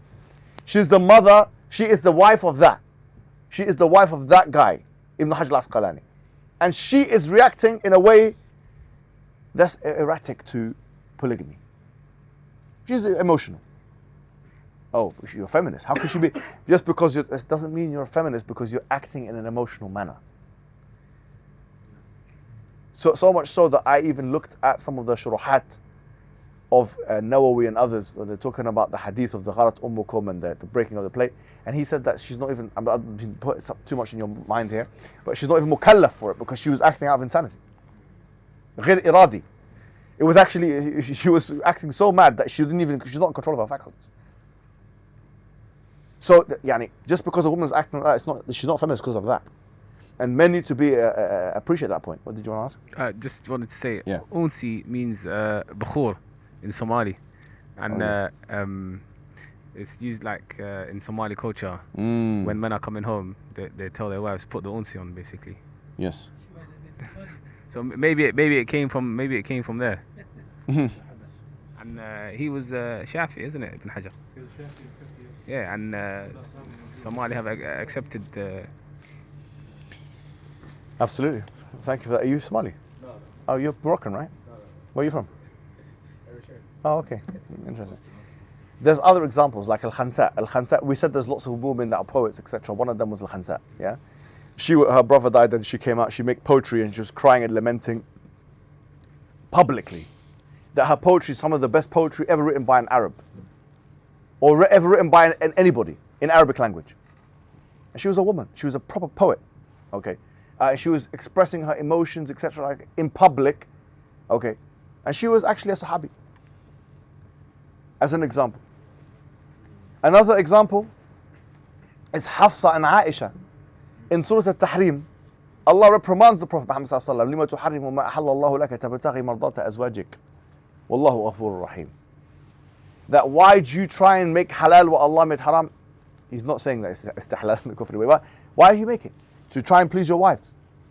Why? وَإِذْ أَصَرَّ النَّبِيُّ إِلَى بَعْضِ أَزْوَاجِهِ حَدِيثًا, and the ayah continues, that basically the most famous story is the story of the honey, and there was a conspiracy between the two wives. This is how far it went.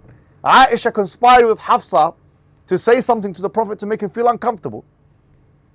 Now, if something like that happened between somebody with two, he said, this is obviously girl code that you're doing. And this is obviously because it's female loyalty, and it's obviously because of this, and it's because of feminism. As I say, this was just behavior that they exhibited. It wasn't something connected to any of the things that we've just mentioned. So you see, just because a woman acts emotionally to something, it does not mean that she is a feminist or even influenced by feminism. And if that was the case, then we would be having to accuse the mothers of the believers of this thing. You see. But having said that, so this is an important disclaimer, and there's many, many examples of this. You know, this was an important disclaimer. But that doesn't mean that somebody, when they start speaking in an aqeedah way, I believe that men have oppressed and gate-kept, and we have to decenter. We have from the male authority, decentering from the men. This is what they call it. This is actually a radical feminist terminology. Decentering. It's a radical feminist ideology. It came from radical feminism, and that actually then started being used in a third wave quite often. And it means to try and do things without the approval of the man. How can you be a Muslim and decenter when you have to do ta'ah for the man, when you have to obey the man, and you have to accept his authority? Then you are a liar about one of your claims. Because if you don't want the approval of men, it means that you have rejected the tenet of Islam, or that you don't understand it. And they will use terms like internalized misogyny, or she's a pick-me. Why is she a pick-me? Because she is saying things which are in line with the male interest. If a woman comes out and says something like, a man has a right to marry 4 wives. Oh, you're a pick-me, are you? You're trying to get married, are you? Trying to be a second wife to someone, are you? So they start bullying. They start bullying each other on these points. This is clearly feministically inspired. Clearly. They're using jargon of the feminists, and we have to be very clear about that. All right, we'll have a 5-minute break. We're nearly finished, by the way, guys. We're nearly finished. 5 minutes, and then we'll have the same thing as before. Then we'll come back and discuss, okay?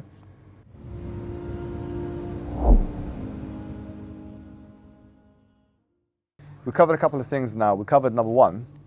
We covered what feminism is. We covered what patriarchy is, and we covered the refutations of patriarchy. We covered some of the main books that are refutational of feminism.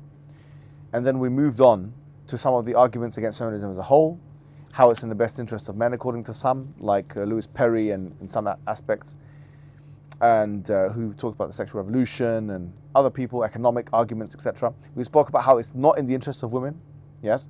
And then we moved on to what is referred to as Islamic feminism, what we dubbed as Pseudo-Islamic feminism, or nifaq feminism, with your nice... the nifaqis. Nifaqi for short. Yeah. And then we spoke about the 3 types. The type 3, which is the most severe, type 2, which is the second most severe, and the type 1, which has shubuhat, etc. And then we spoke about some of the claims of the type 2s, which were refuted and repudiated in turn. And what were some of the claims, quickly? That they believe that there's been something of knowledge. What do the type 2s believe? Yes. Gatekeeping of knowledge and suppressed by women. Excellent. And what were some of the responses for that? The whole deen would be debunked then. Yeah, why is that? Because every chain of narration that goes back to the Quran itself. Yeah, so the whole deen would be debunked if you have suspicion of men as a whole, because then you cannot trust that hadith. Women have been duped for thousands and thousands of Yeah, women have been duped. They're naive. Yes, that women they're implicitly claiming that Muslim women throughout the centuries have been duped. Excellent. And that they're claiming that they're a bunch of idiots for Yeah. thousands of years. Beautiful. And so, what else what did we say about this bit? We have female scholarship. Female scholarship, and what did? More than any other. Well, 8,000 that I mentioned had in that book only, the Akram Nadwi's book of Muhaddithat, and that's only in hadith, by the way. That's not talking about fiqh and all that as well. Go on. Can we ask them, say, is there any historical documents or any testimonies from any woman in centuries, like in the 7th, 8th, 9th, 10th, claiming that they are under patriarchy?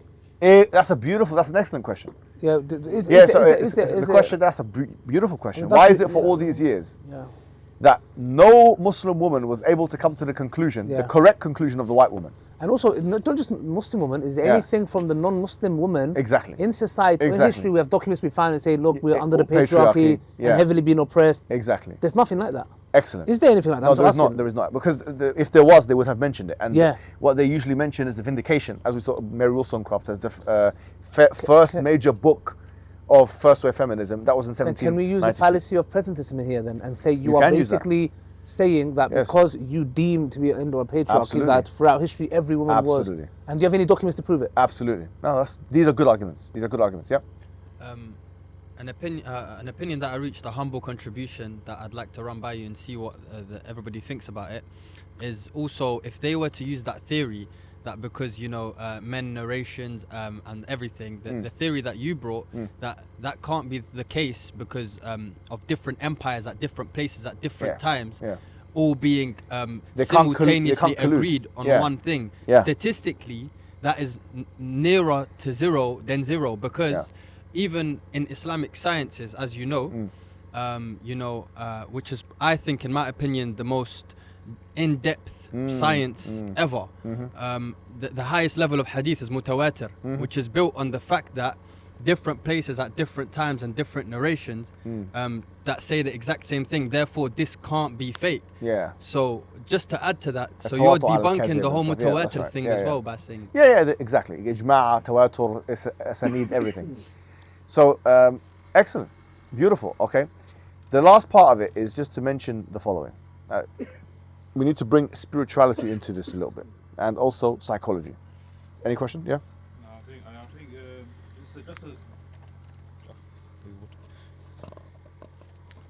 think just a suggestion. I think it would be nice to, when you talk about spirituality, I think it would be nice to end it with the verse of Surah Tawbah, verse 71, that the believers, both men and women, are guardians of one another. They encourage good and forbid evil, establish prayer. I appreciate that. That's a good thing to bring up. Yeah, mashallah. You know the ayah. Yeah.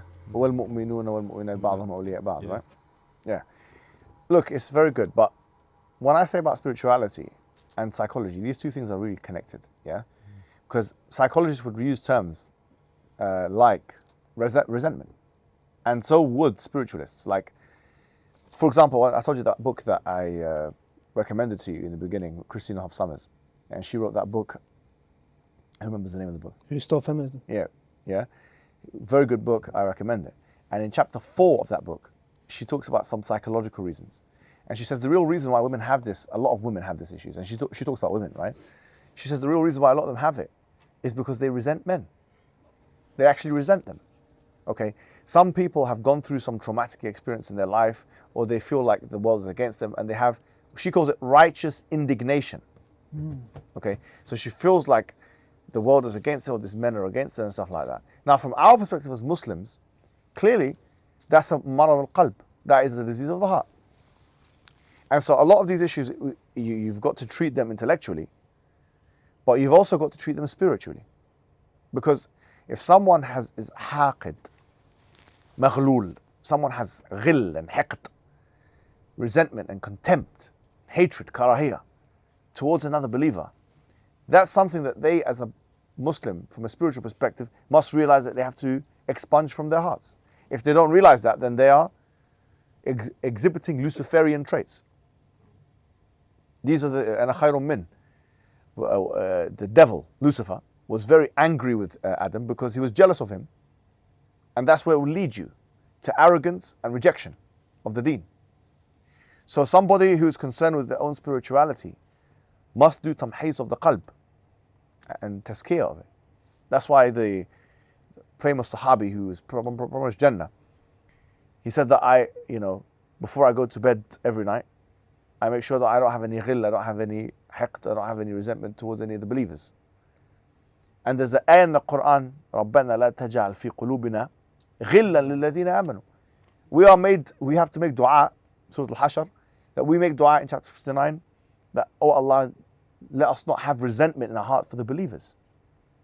So if it's true that somebody is inspired or is attracted to his ideologies because they've been through some traumatic experience, because they've witnessed something with their father, the mother, whatever it may be, and they have this hatred and misandry or whatever it may be, and then it becomes more attractive for them, these ideologies, then they have to work on themselves. Yeah. You know one thing, you talked about the second wave feminism of sexual liberation. You can say that, for example, you see a lot of these, kuffar women, Western ideology, they follow, they really get used and abused by men. Yeah. There's one that actually committed suicide. She actually said that her failed relationships. Now it's very interesting because the thing is, it relates back to that book, because women have let men, like you said, giving them, it's in a man's benefit. Yeah. Now, when it's in a man's benefit, then that means a man doesn't need to go through obstacles to treat her right. And therefore, it backfires on them. They get resentment and hate men based on what they've created. Absolutely. You've created this system. Yes. And based on this system of sexual liberation, yes, you are allowing the men to come and get what they want and go. Yes. Then you are resentful because of that. Yes. You've created a cycle. So if anything, you should attack yourself because you've created this patriarchy that you deem to be. That's why in my conversation at the Dawah table, when I speak to a lot of women, the reason why I delve into this topic as well is because a lot of women come to Islam because they do not understand how they have been sexually objectified. The book that I always read, which Mohammed Hijab says, that's the only book I've read in my life, The Beauty Sick. I'm reading actually another one called Girls on Edge. There's another one called Beauty Myth, by the way. You should read. Really? Yeah, there's one of Girls on Edge as well, yeah? So it's if you speak to them, they really, it's like a wake-up call to this kuffar woman. Like, when you say to them, listen, Islam has these protocols, you can see the eyes glowing and it says, really? I'm like, yes, this. I'm like, you're the price in Islam. And I always mention this about my wife, when I got married, had to speak to her father, get permission, mahr, yeah? So you can see they're actually starving for Islam, especially women, and that's why a lot of them come to Islam. And it's very, very interesting, subhanAllah, because when you look at it, they've caused their own misery and they blame all the patriarchy. Actually, do you know, on this point, I was just looking at notes whilst you were doing it, because I wrote notes when I read that book of the sexual revolution, yeah? And she says something interesting. Part of the reason why she says that men are benefiting more from that, from basically this whole hookup culture and liberal feminism. Who said this, by the way? This is Louise Perry in that book, A Case Against the Sexual Revolution. She says that men are more socially sexual. She calls it social sexuality. Social sexuality is the idea that you want more than one partner. Yes. Yeah? And a woman is more hypergamous. We know what that means, right? So she will marry up, as Jane Eyre mentions, yeah? In Pride of Prejudice, marrying up is a term that was, I think, initiated from her. But anyway, nevertheless. So social sexuality versus hypergamy, yeah? And she makes an interesting point, and so does Harrington in her book. I think she even quotes Louise Perry, actually. She's impressed with her. And she says that, essentially, a man biologically can inseminate so many different women at the same time, whereas a woman can't do that, so she has to be more selective. So she gives kind of like a biological explanation for it. Yeah, Jordan Peterson talks about that. Yeah, and I think they get it from these. And to be fair, she mentions David Buss. I think this is the common trend, because Jordan Peterson has had him on his podcast multiple times. Louise Perry mentions David Buss multiple times in the book as well. So that's the common trend. She quotes him a couple of times. Nevertheless, this idea of someone who's more socially sexual will benefit more from a hookup culture, from dating and non-commitment, than someone who's hypergamous, because they enjoy a variety and they get more from it. Yeah. So this, and then she makes an argument against BDSM, by the way. And she's like, I mean, this is in chapter 5. You're not going to read it because I told you don't read it. But she was, I read it for you guys. You know, she says that these are men basically wanting to abuse the woman but finding an avenue to do it. What else did she say that I found it interesting? I think the motherhood thing, yes. So she, as well as Harrington, have this whole thing about motherhood and how motherhood has been deprecated by the feminists and has been reduced. Yeah. And she mentioned something very interesting. She says that only 3%, according to her Louise Perry, she says 3%, of papers done in gender studies are about mothers. So feminists, essentially, they don't care about mothers' interests. We crazy. already know that, okay, like Simone de Beauvoir considered motherhood to be, in the second sex, oppressive. Yeah. We already know that the second wave feminist movement was like vehemently against motherhood and domesticity and stuff like that. But now you have this reality as well, which is that the motherhood thing is. And read chapter 5 of Harrington's book. It's a whole book on motherhood as well. So, okay, we've discussed the spiritual thing, which we just said now, that a lot of the reason, as Harrington mentions, is because of righteous indignation, it's because of resentment, it's because of haqq, it's because of hasad. A lot of them refer to as penis envy. Yeah, you're just upset about the fact that this guy is doing things like Allah says in the Quran, وَلَا تَتَمَنَّوا مَا فَضَّلَ اللَّهُ بِهِ بَعْضُكُمْ عَلَى بَعْضٍ لِلرِّجَالِ نَصِيبٌ مِمَّا اكْتَسَبُوا وَلِلنِّسَاءِ نَصِيبٌ مِمَّا اكْتَسَبْنَ وَاسْأَلُوا اللَّهَ مِنْ فَضْلِهِ. Do not wish what the other one has. For a man is a portion of what he has earned, and for a woman is a portion of what she has earned. And ask Allah from His bounty. So there are things that a woman can do that a man can't. And you know why it's seen as ridiculous to mention it is because these feminists have deprecated the institution of motherhood. So if we say, okay, well, a mother, okay, can give birth, and she can be attached to her child, and she can breastfeed the child, and she can do all those things, and she has an intimate relationship with the child. That could even be considered to be a sexist remark because it's kind of like biological determinism. Where it's really one of the only things that a woman can excel over a man in a way that, if you look at all the parameters, there's no other, almost nothing else that she can excel over a man in that way. Having kids and giving breast milk and all that stuff. But it's the one thing they've deprecated the most, which is ironic, because it's meant to be about female empowerment. If I want to empower myself, I'll talk about the most unique aspects of myself. Feminism has stripped the woman of the most unique aspect of herself, which is the ability to be a mother and to connect with a child, which is ironic. Yeah, and that's where the woman releases most oxytocin. Exactly. Bonding, like when she's breastfeeding, and the connection is crazy, bro. There was this, I came across an Instagram post where the woman is basically, she pumps a breast milk into these things to feed the baby. Yes. Bro, it's miraculous. It just shows the milk in different colors. And she says that, for example, when when she was away from the baby, obviously the body thought that the baby's been dehydrated. So what it produced was more water substance in the milk. It changes color, bro. It's like the connection they have is crazy, bro. The milk, like if the baby's ill, the milk changes. Yes. And it just shows you like this is where they are the most happy. Yes, it is. And they've literally robbed them of that. And dropped them to such a low level. Excellent. And I think in a nutshell, with the definition of feminism that you mentioned, which I usually use in the Dawah table, is like the greatest form of inequality is to treat unequal things equally. And if you look at it, what does feminism say? That's what Aristotle said, actually. Well, no, don't take it, it's me. Maybe he thought like me, this is quite common. He said like things should be treated like for like. And yes, because the definition of feminism is equality. But we're saying the greatest inequality is to treat unequal things equally. Well, that's very interesting. Yeah. Or the greatest form of inequity is to treat unequal things equally. Yeah, that would make some sense. But for me, I'll be honest, I had this long conversation with Adel and Lucy about this. And there's an issue with framing it like that. The issue is that you could argue that that's the naturalistic fallacy. Okay, so like me playing devil's advocate, someone could say it's a naturalistic fallacy because you're saying that just because something is a certain way, it ought to be a certain way. What do you mean by that? Long story, I don't want to go into it, it's a technical thing, but I would put it the other way. If you ask it as a question, you avoid that. So if you ask it and you say, can you prove to me that unequal things should be treated equally? Rather than saying, unequal things should be treated equally.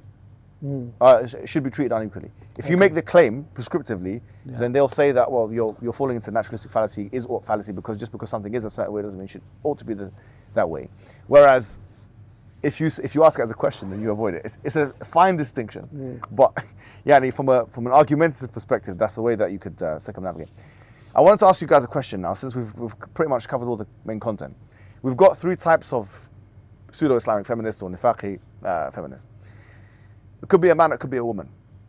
Let's start with the most severe type. We've already said, get rid of them, right? Type 2 and type 1. I want to get you guys' strategies of how to deal with it. I'll give you one of mine to start us off and tell me, I know Ali's an advocate of this as well, yeah? I think that there should be something called, I'm not going to give it a name actually, but something like a probationary marriage, okay? Now, I'm not saying that you put a time, and that this is mut'a. I'm not saying it's mut'a. Mut'a, just to be clear, No, just don't have kids for 2 years. mut'a is like when you Halas. say to somebody, oh, you know, this is when the marriage will end. I'm not talking about that. I'm talking about you go into a marriage, you don't have kids for some time. Yeah, you don't have kids for 2 6 years months, minimum. for 1 year, for 2 years, whatever it is that you decide, depending 2 on years. your judgment. But at least 6 months to a year, at least, like, you know, you look at it, yeah? No, 2 years, 2 years. And you analyze, you think it's 2 years, yeah, that could be right. You analyze the situation and you see if they exhibit, this person exhibits whatever they exhibit, and if they exhibit it, I would go further. I say you should divorce them. If you're a man, you could just, what's the point of having this in your hands? Why would you introduce a child into this? It's like, for example, if you married a Christian woman who's afifa, for the sake of argument, because there's a question of, are you allowed to marry an unchaste Christian woman? And the majority of them say no. Some of them say it's allowed, like the Hanafis, and it's a minority opinion in the Hanbali madhab. وَقَالَ بَعْضُ أَصْحَابُنَا Mirdawi says that it's possible that you can, but that's only a minority opinion in the Hanbali madhab. It's hard to find a chaste Christian woman nowadays anyway, but the problem is this. If you marry, for example, a Christian woman, right, and you give her dawah, and then she does not respond to your dawah, you're not going to have kids with her, are you? Like if you marry a Christian woman, you give her dawah for 6 months, and then she becomes a Muslim, she starts wearing whatever she was wearing and becomes a proper Muslim and stuff like that, you can decide, okay, this person has reformed, I'm going to have kids with them. And can you come into a marriage with that in your mind? I'm not saying as a written contract. And the answer is yes, you can, and that's what the Jumhur say. Actually, it's what everyone says. As Ibn Qudama mentions, he says, illa al-Awza'i, except for al-Awza'i, he says it's mut'a. But apart from al-Awza'i, essentially everyone says you can go in with this kind of an intention where you're trying to see whether this person is suitable for you or not. And sometimes it's better to cut. Yeah, do you know, like now I think there's a movement against divorce, yeah? Divorce can sometimes be a rahmah and sometimes can be a solution. Okay? It can be a solution to something problematic, akhi. If you're going into a marriage and this person, okay, has these traits, why are you staying with this person all your life? They're going to raise your kids, this and that, because you can't handle 3 months of heartbreak? You're going to recover, you know. You are going to recover. You'll get hurt a little bit, but you have to have standards. Do you know what I'm trying to say? Same thing with a woman, but to a lesser extent because she doesn't have a divorce in her hand. But if she has some guy that's a type 3 feminist, then she might need to have it because he's apostated anyway. So, anyway, this is just one of my ideas. As I said, I think the market will calibrate itself if people have strict criterion. We sieve away all of this mubtada' and these fusaq and munharif, because at the end of the day, that's what they are. A lot of them are munharif. They are deviants. These people are the real deviants. These are deviants who bring in foreign ideology into Islam. They should be labeled as such and they should be left. And they have to now repent before they come in. But anyway, maybe I'm being a bit too harsh. Any other strategies and ideas? Go ahead, Samad. On that note, one of the strategies I think would be really good to incorporate, especially in the contemporary times we live in, right? With all the issues on TikTok with the Muslim sisters being slightly affected, and even the ones, a lot of them, they actually don't call themselves feminists, but they just kind of relate to some of the posts and some of these sub stories because they are actual realities that actually exist. I think we should have more Muslim women da'iyats, right, who are educated, alimat, muftiyat, who can educate them and be like a source of inspiration and role models, instead of having, like hijabi barbies or OnlyFans models. Exactly. Do you know what I mean? That's a good point. You know? Anything else? Any other exact? Yes. So, I've recently noticed that obviously the feminist movement is continuing to grow, obviously, but I've also noticed, like being online and stuff, that the anti-feminist movement from women who are waking up and getting educated about the matter are sort of waking up and saying, no, it's not what we want, and speaking against it. Yes. So from what I've sort of gathered is that it's the education that's making them wake up and realize, because from what we see from these Muslim sisters, a lot of them, they don't realize what they're doing is going against the word of Allah. Yeah. So how do we as a society educate them? Because obviously we can go and read ourselves, but how do we educate the masses about this matter? I think that, like you said, education is very good, and like we need to make teaching feminism or deconstructing feminism as part of the aqidah package that you, as a conservative Muslim parent, teach your kids when they're 10 years old. From their 10, 11, 12, you need to start telling them this is deviance. Because if you don't do it this is the time where you have them. If you don't do it at that time, then when they get to 18, it's game over. Yeah. Go on, Sheikh Omar. Jazakallah khair. I disagree with your strategy. Yes. It's good to have difference of opinion. Yeah, but I still love you for the sake of Allah. That's fine. What do you think we should do? No, I think in terms of investigating if this is a suitable wife or not, if she has these views and opinions, then that should happen pre-nikah. Okay. Yeah. It's a sacred contract. So when we're doing a business contract, for example, with a potential business partner, Sure. I'm going to ask about the person. I'm going to get some references. I'm going to speak to people who dealt with him, and I'm going to make a very good decision based on all this information. And likewise with marriage, maybe even more so. And it's halal to backbite in Islam in this occasion, to ask about a woman or a business partner in order to find out about that person. So I don't think we should get married to anyone. I think that's a good point. Yeah. Before the nikah, it's Yeah. maybe we should formulate some questions. Yeah. Okay, so what to ask to see if they're type 1 or type 2 or Yeah. type 3. Like, for example, a question could be, what do you think of the patriarchy? That's just a simple Yeah. question. What do you think of this term? If she says, well, I think there's some truth into it, blah, blah, blah, blah, that's already red flags. I think if you ask her, for example, what do you think of the fact that male scholarship have dominated history? Yeah. And she says, well, what do you think of these ahkam? Are they specific or are they general? She says they're general, but I don't like it for myself. Yeah.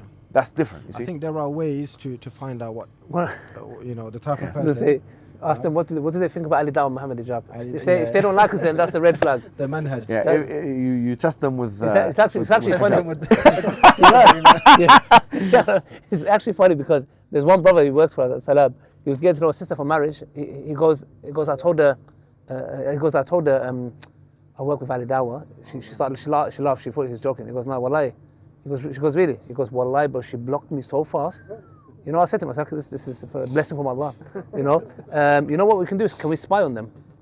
In the sense where, can we go into their, like, if a brother's getting to know, like, someone for marriage, can he go to their account and see what kind of comments and posts she's liking, And she can what do the same reshares? with him as well. No, that's fine. She can do both ways. No, it's applies to both people. Can they do it? You should, yeah. Because this is someone you're going to spend the rest of your life with. Yeah, of I've course. got Mike anyways. Yeah. When you there's Fine, yeah. businesses, No, it's fine. they Undercover. they do reference checks. Campaign. Call of Duty. They get companies to do reference checks. Well, and guys, let me speak. Cause Yeah. he's just, yeah. they go on social media posts and get an idea of the person. That's absolutely fine. As for like a strategy, and by the way, the Prophet ﷺ, when the young person came to him and said, Ya Rasulullah, allow me to commit fahsha, zina, the Prophet ﷺ didn't respond to him with Quran and Sunnah or evidence. He spoke to him in a logical way. He said, would you accept that for your sister? Would you accept that for your mother? Would you accept that for your daughter? Yeah. So likewise, we won't accept that for our own daughters, sisters, the women in our family. As a strategy, my idea is, I think, two things: fulfillment and flexibility. Your point in terms of can women work? Yes, obviously with Islamic guidelines. And I think in today's age, we should allow women to either work, volunteer, or do something that brings them fulfillment. Otherwise, they might fall into depression, they might burn out, and the person that they will blame is their father, brothers, or their husbands. Yeah, as we said, sometimes it's not even a choice. Sometimes the payments are so much that both of them have to work. Yeah, so there needs some sort of flexibility Yeah. because of her just mental well-being. Yeah. Because if she believes that I'm just a housewife, cooking and cleaning, Yeah. and that's not fulfillment for every type of woman. Why If she's doing like a da'wah project, or if she's involved with a sisters initiative, or if she's working in a halal job, because making money is fulfillment. It's not for the sake of income, and that's her money. She doesn't have to contribute unless she wants to. Then I say there's maslahah in that. Okay. And Yeah, I mean, it's what it could be is like a psychological thing. So what you're doing is you notice that she has resentment, okay, Yeah. and you're helping her reduce that resentment. Yeah. No, but that's Could I don't agree with just that. based on case studies, because but a lot of the but- practicing brothers, especially from the Salafi community, in the 90s and 2000s, there was a famous fatwa from Saudi Arabia that women can't go to university and women can't drive. Yeah, that's okay. not And these sisters now they used to be niqabis, now they're publicly without niqab and even doing some doubtful things. But that's because of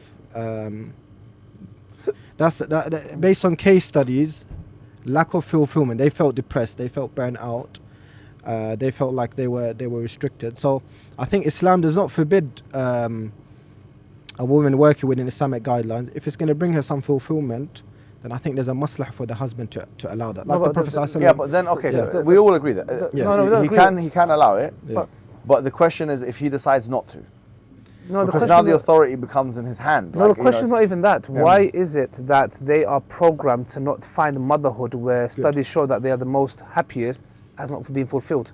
Yeah, absolutely. So where is that stemming from? That's stemming from feminism. That's stemming from that I don't feel valued and I don't feel I'm doing something. The most important thing, and it's not akhirah centric, it's not Allah centric, it's not taqwa centric. Because if it was, you're talking about the next generation of children, so much so that they are thinking by making extra cash or income, whatever it is, you've got children, kids, that's the next generation of the ummah. They might be the next generation of ummah who's going to fight the Dajjal with Isa and Islam's army. They are more concerned of holidays or upgrading this and that. So the thing is, what is making them feel that motherhood is not a achievement? But Ali, here's the thing I would to do harmonize Yeah, I between agree, your yeah. to harmonize between your opinions, Yeah. right? I think that look, as we mentioned, some of the Sahabiyat had different proclivities. So some of them like to fight in a war. Okay, some of them really loved to do charity. Yeah. Okay, the Prophet ﷺ told us that one of his the one who dies first is the one who's atwaluha yadan. Actually, hadith says the longest arm, which means it's like a majaz for she gives charity a lot. So she goes out in the community to give charity, etc. Right? Or Some of them seeking like religion. ilm, like Aisha loved ilm, and she would give fatwa, etc. Right? It's just proclivity. Now, it's not necessarily the case that because a woman has a particular proclivity that she's influenced by feminism. Yeah, Okay. absolutely. However, it can be if she has an ideological belief and she states it. So she says, "Why is it that men get to do X and women don't get to do Y?" It's a fine line. Exactly. That one. But That one's even that was a this- fine even line. this, Yeah. Even if she does have that view, I think that's where tarbiyah comes. Yeah. You are a product of your environment. We have to be waqi'iyyin. Yeah. When someone asked Sheikh Mahmoud al-Masri, what is the hukum of those who don't pray? And he knew that there are people who are listening to his dars there who don't pray. The person asking that question is hinting. He said, hukmuhu, to take his hand and teach him how to pray. He didn't want to do takfir. Our sisters are being poisoned today. It's a fact that feminism is a poisonous ideology. And many of our sisters, Even the including prophets, people, even the people in our prophets. family probably. Yeah. And the Prophet ﷺ said there will be a time where you have to lock women in chains because you can't control them. 20, 30 years ago, there's more influence. Today we don't have actually freedom or power over women. If someone, la qadar Allah, has a sister who has a boyfriend, what can you do? If someone has a cousin, many brothers who, I'm saying these are case studies, a lot of their wives have asked for divorce and they took off hijab and they're doing all sorts of things. So from a maslahah perspective, Ali radiallahu anhu, he said, لا تخاطب الناس بما لا يفقهون. Do not speak to people in matters that they don't understand.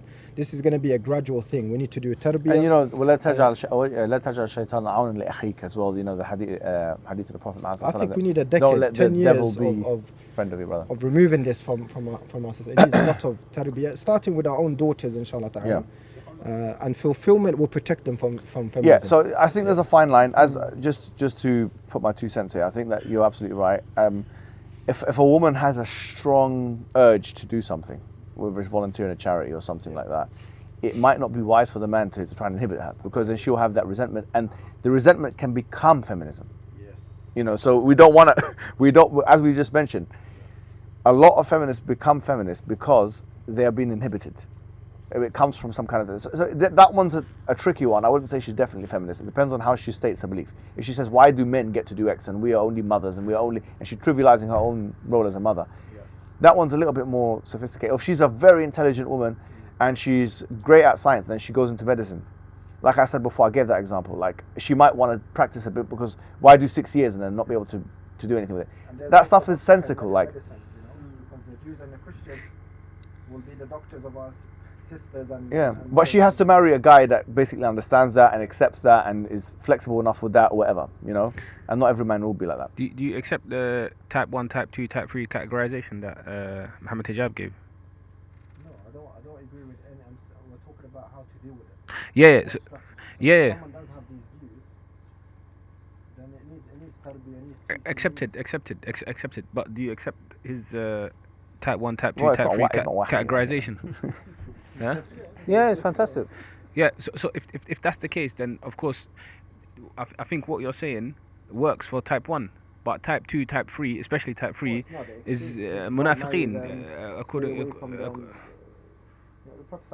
Not even just don't marry, excommunicate.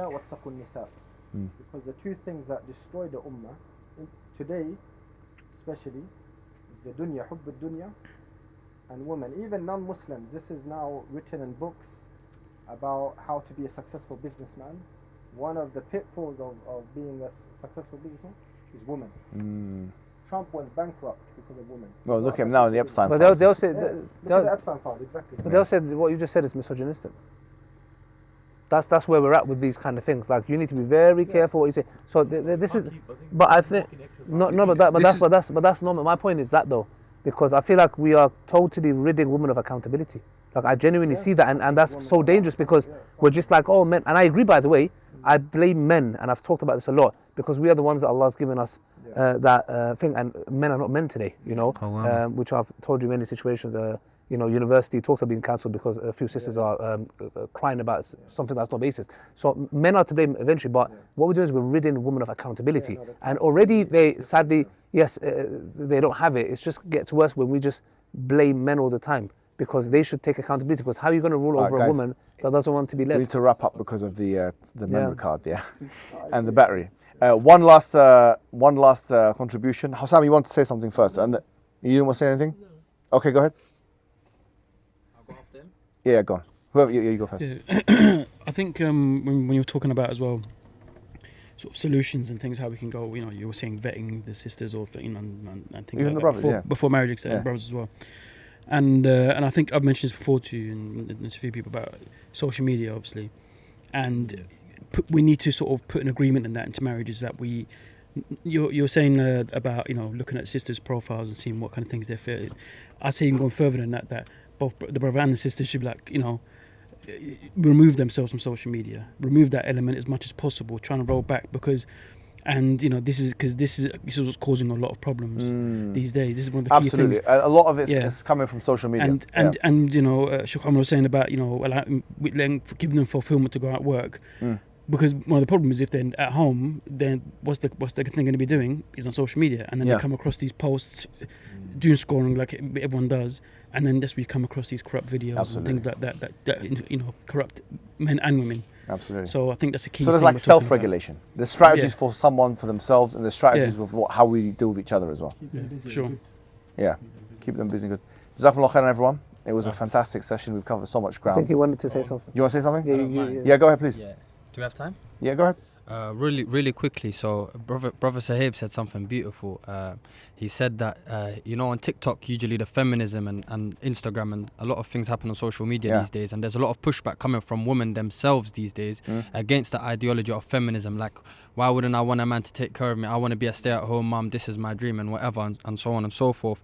So that could be linked to the invisible hand that you was talking about earlier, being that because of the geopolitical state of the ummah in recent times, at its head Gaza, I feel like there's been a global spiritual awakening, especially to the Muslims, which has now seeped on to basically the Muslim woman. And that also links to the point that Sheikh Omar Hajjaj was talking about earlier, when he said that one of the possible reasons could be that men are not being men, so therefore women are not being women, so it's tipping the balance, which is also the invisible hand. It's a good point you make, and I think the Gaza point is actually poignant, because the fact of the matter is this, is that we've found throughout history that colonial administrations have used equality logic in order to subjugate entire populations. Like when the British Empire went into Egypt, actually, they used gender equality parameters in order to subjugate the population, even though some of the things that they were calling for were not even implemented in Britain at the time. So that's one thing. The other thing is that we see it now with Gaza and so on and so forth. We see how much Western feminists actually even care about the Gaza. They care about these things. Western feminism and colonial feminism has primarily been concerned with the rights of the white woman. And when Muslim women who are not white realize that, then it becomes even more powerful for them, you know. It's like that historically, and it's like that contemporaneously. We said that before in the colonial empires, they wanted to civilizing missions. Look what these guys did. They were using colonial feminism as a pretense to go into Afghanistan.